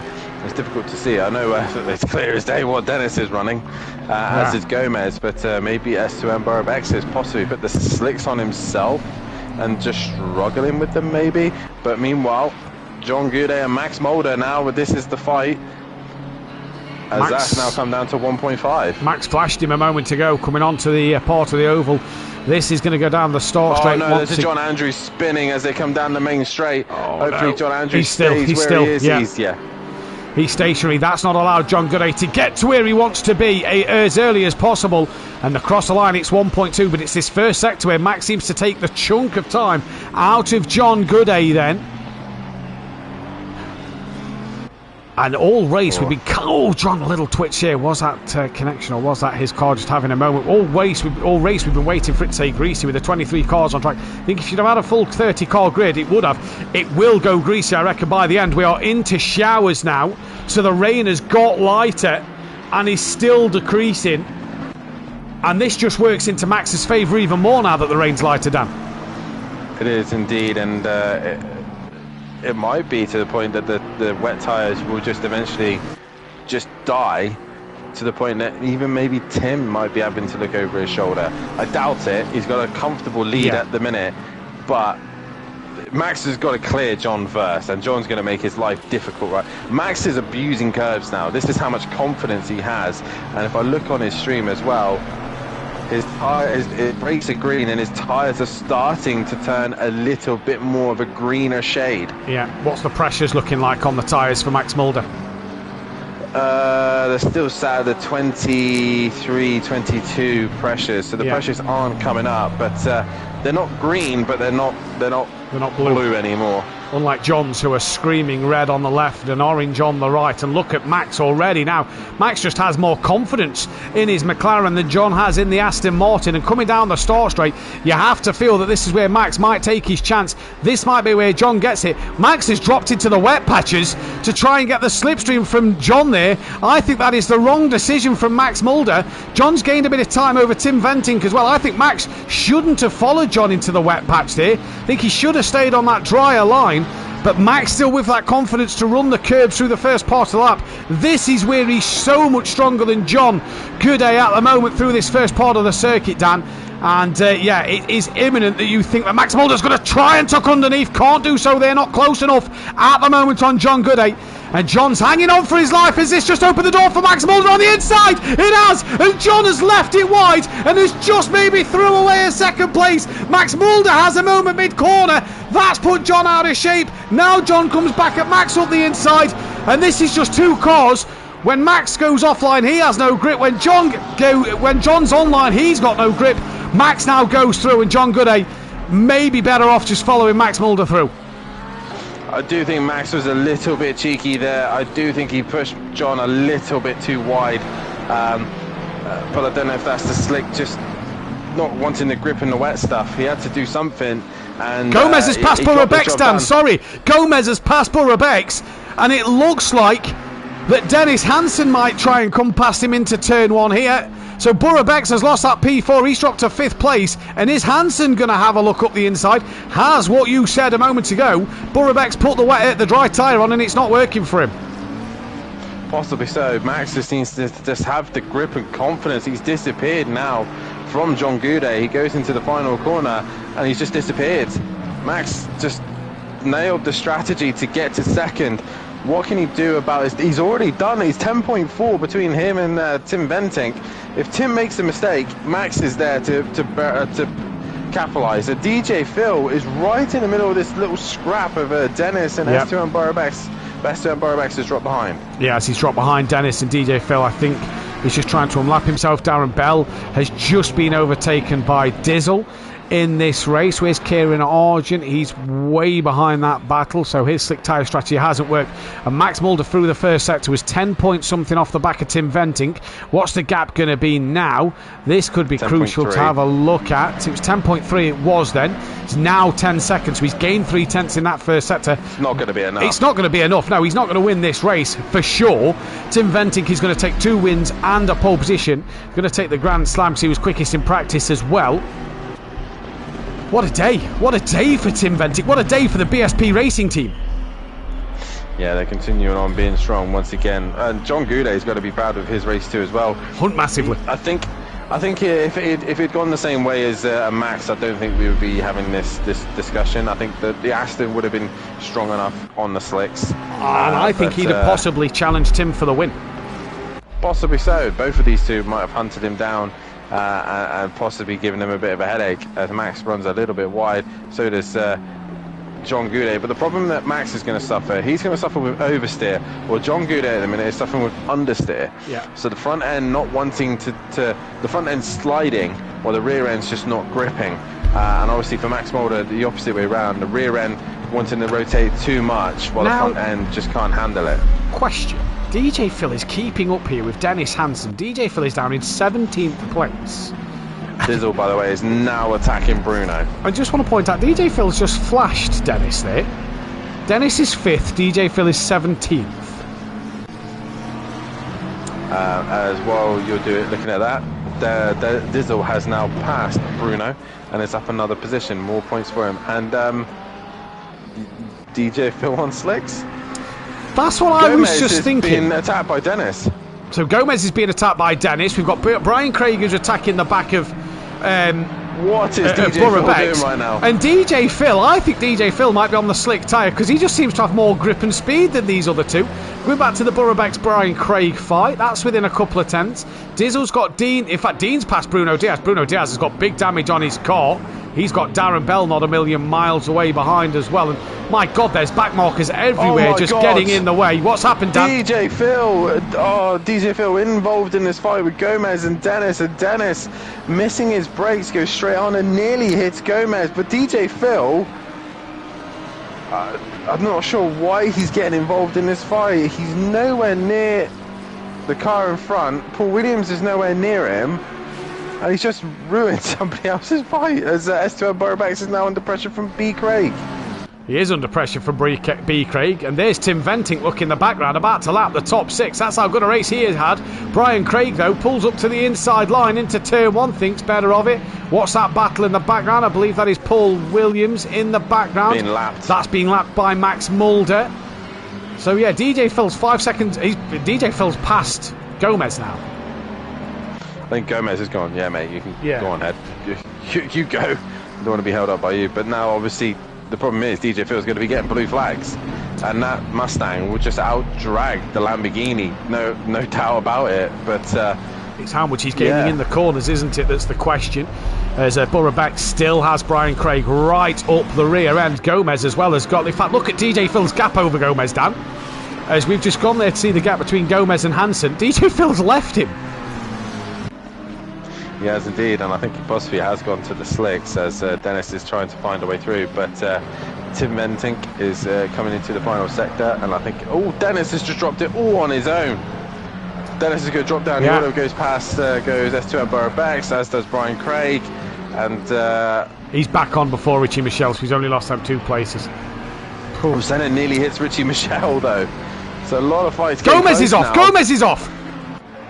Gomez is slow. He's not off, he's slow. Is he out of fuel? 26 seconds to go. Tim Ventink's coming to the line. I think Gomez has just ran out of fuel, Dan. So Burrow-Bex is back up to 4th place. And Tim Ventink here, what is he going to do? Is he going to go an extra lap here? Gomez is stopped. I think Gomez is out of fuel. But here comes Tim Ventink. What is he going to do?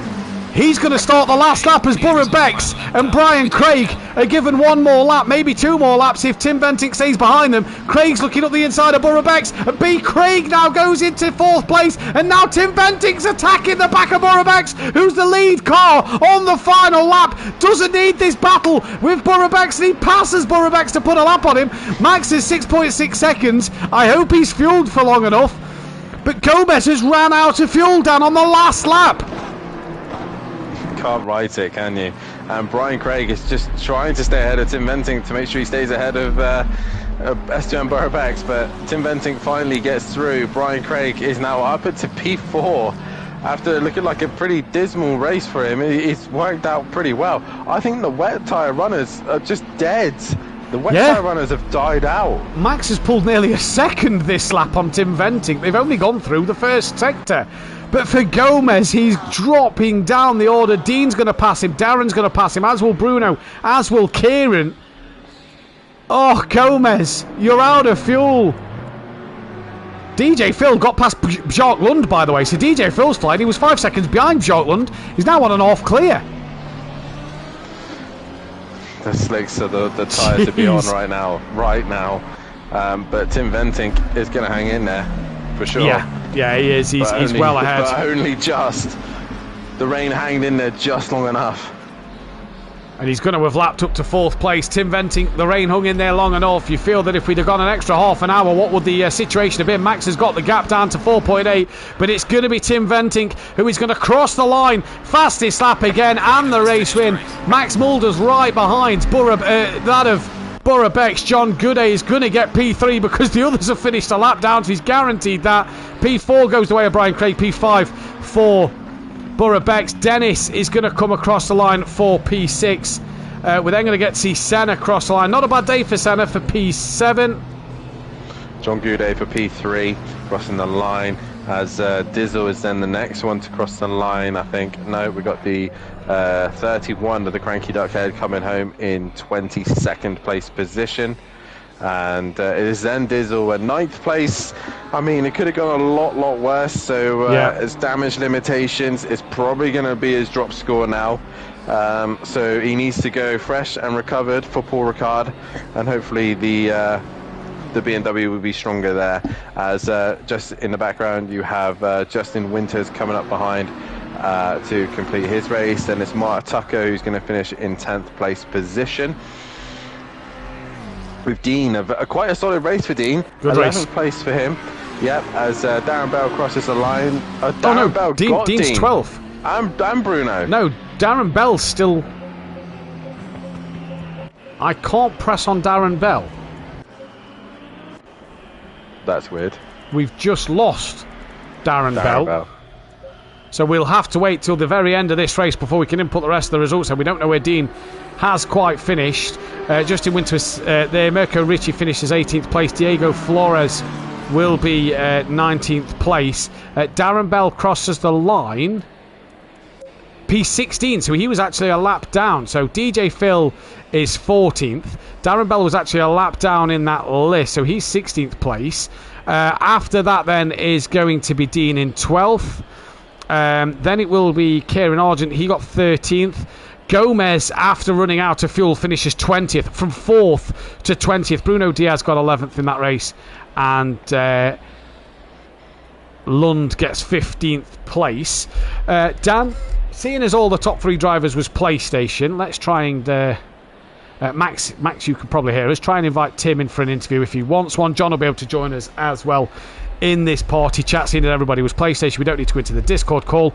Dan, I'll let you do the interviews while I work out drop scores and the points. Well, hopefully we'll get John Goudet in a few moments' time, but we will start with the top two and your two teammates. We'll start with Max Mulder. And Max, a pretty interesting race ahead of yourselves. Obviously, the pro guys had this last season running at Silverstone with the weird damp conditions. And how were the slicks towards the end there? Because you look by far the quickest car on track. And do you think, could you have got Tim if you probably cleared, if you hadn't had many more mistakes? I needed 10 minutes more and I got there. But like, I also got taken out by someone. That cost me like 3 seconds. So it would have been close if I got a clean pace. So yeah. So once obviously the track started to dry out, obviously the track started to come to the so it was quite on the cusp on it. It was either going to be slick or it's going to be wet. You got to the slick tires. How were the slicks towards the end there? Did they really start coming alive? They were very cold. There was not much grip. I think at the end the slicks were a little bit fast with like 7 minutes to go, but before that it was just sliding. Obviously, didn't seem like you had the overall pace on your teammate tonight, but nonetheless, obviously your team scores points. You're going to leave here with a decent points gap. Dizzle having a pretty poor night. We head to Paul Ricard next, a track that probably will suit the McLaren a lot. How do you think about Paul Ricard coming up next? I don't like the track, but I hope I can beat my teammate there. He's looking over your shoulder now at the teammate. So obviously Dizzle hopefully will come back, and it's not just obviously Dizzle you got to keep an eye on, as your teammate, and possibly John Goudet as well making a resurgence. So best of luck for Paul Ricard, and we'll see you in a week's time. Thank you. And we'll move over to Max Mulder's teammate. And Tim, just seems to be in your stride at the minute. Cota's feature race was a complete and utter disaster for everyone, but nonetheless, you took the sprint at Cota, you come to Indianapolis, you pretty much grand slam it, pretty much top of the tables all the way through. American circuits are good to you, aren't they? Yeah, I mean, the pace is really good. I've been playing the game quite a lot compared to any other game. Yeah, the Ferrari just really suits my driving style. Obviously tonight you probably came into this thinking, was there going to be rain? Was there not going to be rain? Coming into it, like I said, you just had the pace straight away. Was there any point that you thought Max might have got you at the end when he's in the slicks? I guess obviously both of you were in the party, chat together, discussing it. What was the mindset? Just stick with wets and go from there? Yeah, I really didn't want to take the risk, to take the dries. But the wets really started to heat up a lot more than the whole race. I was like on 33 psi, I think, on almost all 4 tires.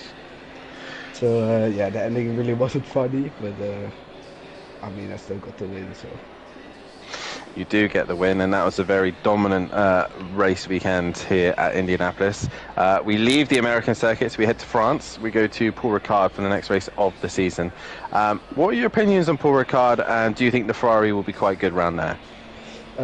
I feel like the Ferrari could be very good around there, but yeah, at my pace, I can't say anything about it because I haven't really done the track on this game yet.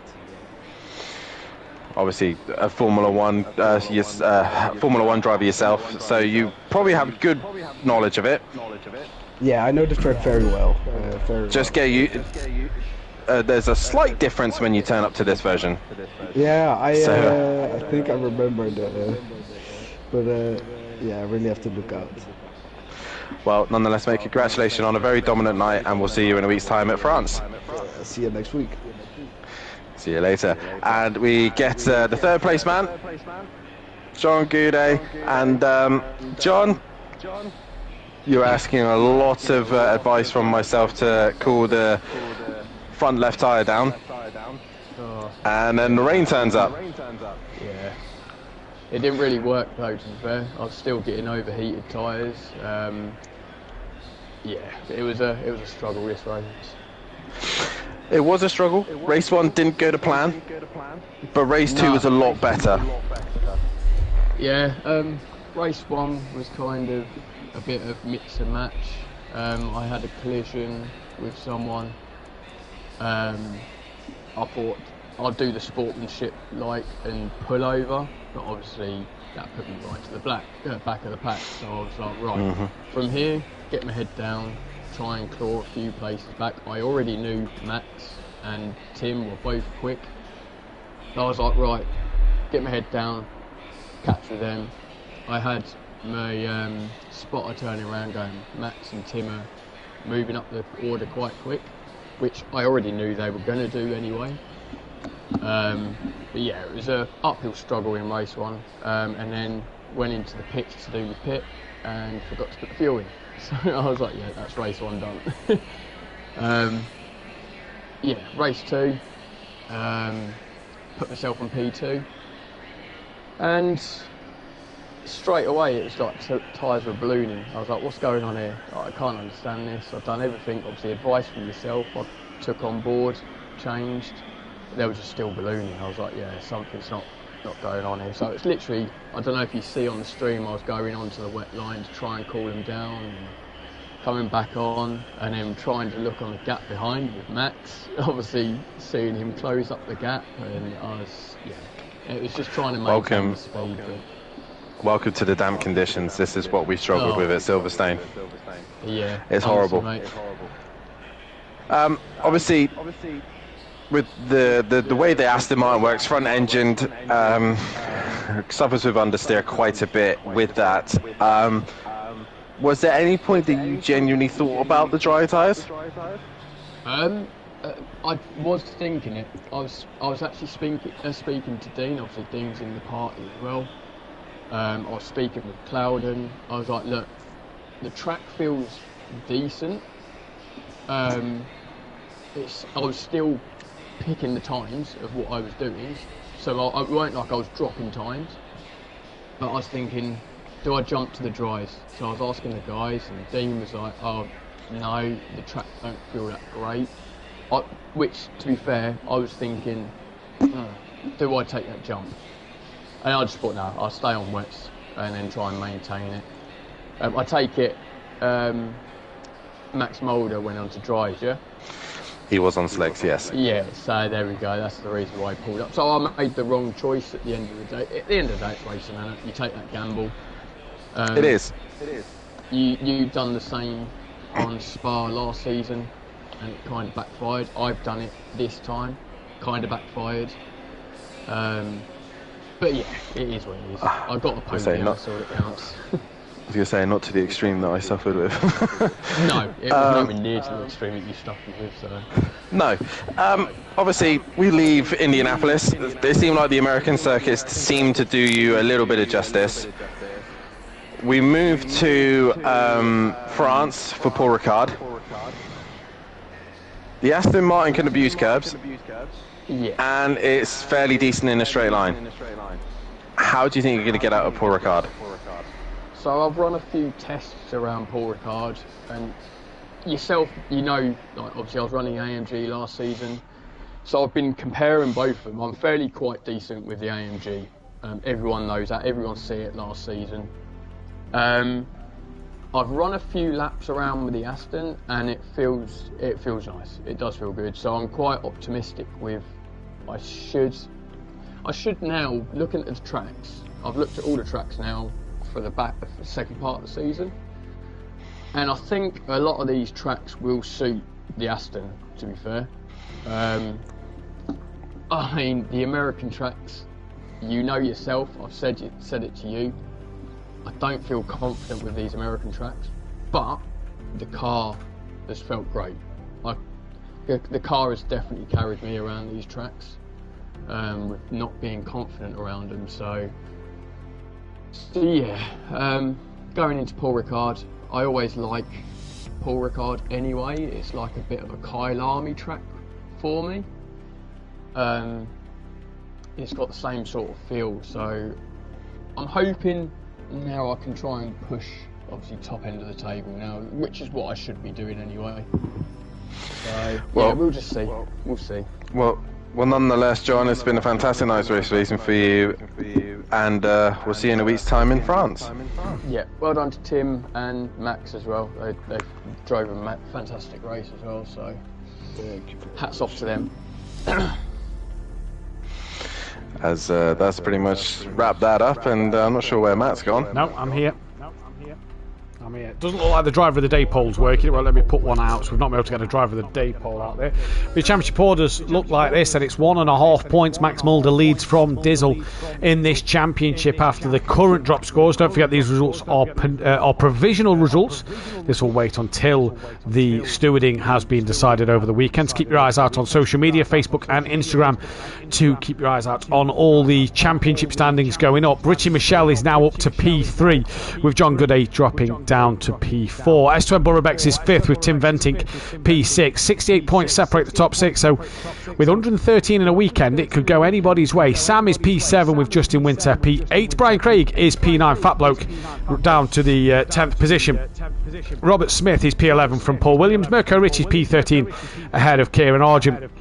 Naval Gomez then is P15 with Dean in 16th place. Diego Flores from Cranky Duckhead, Bruno Diaz and Mark Tucker rounding out the top 20. Darren Bell from Micro J's with DJ Phil up to 23rd ahead of Graham. Hansen from Herwijge. Again, apologies if we butchered your pronunciation. That is Senna. John Andrews from Dean Wasocki. Michael from Lund. Andrew Taylor, the Jackal. Nuke Waste, P. Raiden. Oliver, MB Pitts and Romeo. Constructors Championship, 79.5 points is the gap, and it's BSP Racing who are leading that way. Richie Corsa P3 from Stage 2 Motorsport. Team FBR are P5 with Team Merlot P6. FSO Junior Racing Team P7 with Forever Forward Independent P8. Greasy Bandits P9 and Vorta Racing P10. Dan, driver of the day, final thoughts from yourself? Driver of the day, I'm going to have to go the way of Tim. He's been phenomenal tonight and really been immaculate this evening. Indianapolis has already caused a little bit of chaos here for the Pro-Ams, and I'm excited to race it tomorrow in the pros. I've always enjoyed Indianapolis. It should be interesting. I hope we don't have this horrible weather, but from what I've been told, we're meant to have it worse. So whatever. I'm looking forward to now Paul Ricard and see what the Pro-Ams can do around there and get to the halfway stage of the season. It's very much still on for the top spots. And yourself, a driver of the day? Yeah, I'm giving it to Tim. Hard to look past anybody else, isn't it? 2 Grand Slams this season. Yourself at Snetterton and Tim Ventic now this week at Indianapolis. But like Dan says, we move to Indianapolis tomorrow night to be myself, PM Motorsport, and possibly a newbie in the commentary box to have a bit of a learn for the back end of the season. Joining us for all the action at Indianapolis tomorrow, for all that one, can Dan keep hold of his championship lead and extend it that little bit more? What will happen in what looks to be even trickier conditions tomorrow night? That is going to be the interesting thing. Join me and Dan back live next week for Paul Ricard. We head back across the Atlantic and the English Channel to go over to France for Paul Ricard. Should be an absolute fantastic race there. Last time we was there, it was flooded. Tomorrow night at Indy, it could be flooded. Who knows what will happen? Obviously, me and Dan will be back in the box. If you like what you see here, hit that bell to be notified. The thumbs up as well. Subscribe to the channel. If you are new, we're fast approaching 700 subscribers, so it really does mean a lot for you guys to hit that subscribe button. But we'll see you next time. Good night. Good night. Really does mean a lot for you guys to hit that subscribe button. We'll see you next time. Good night. And we're clear.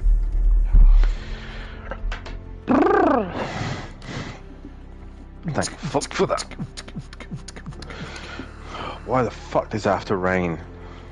Rain. I was comfortable in the fucking dry.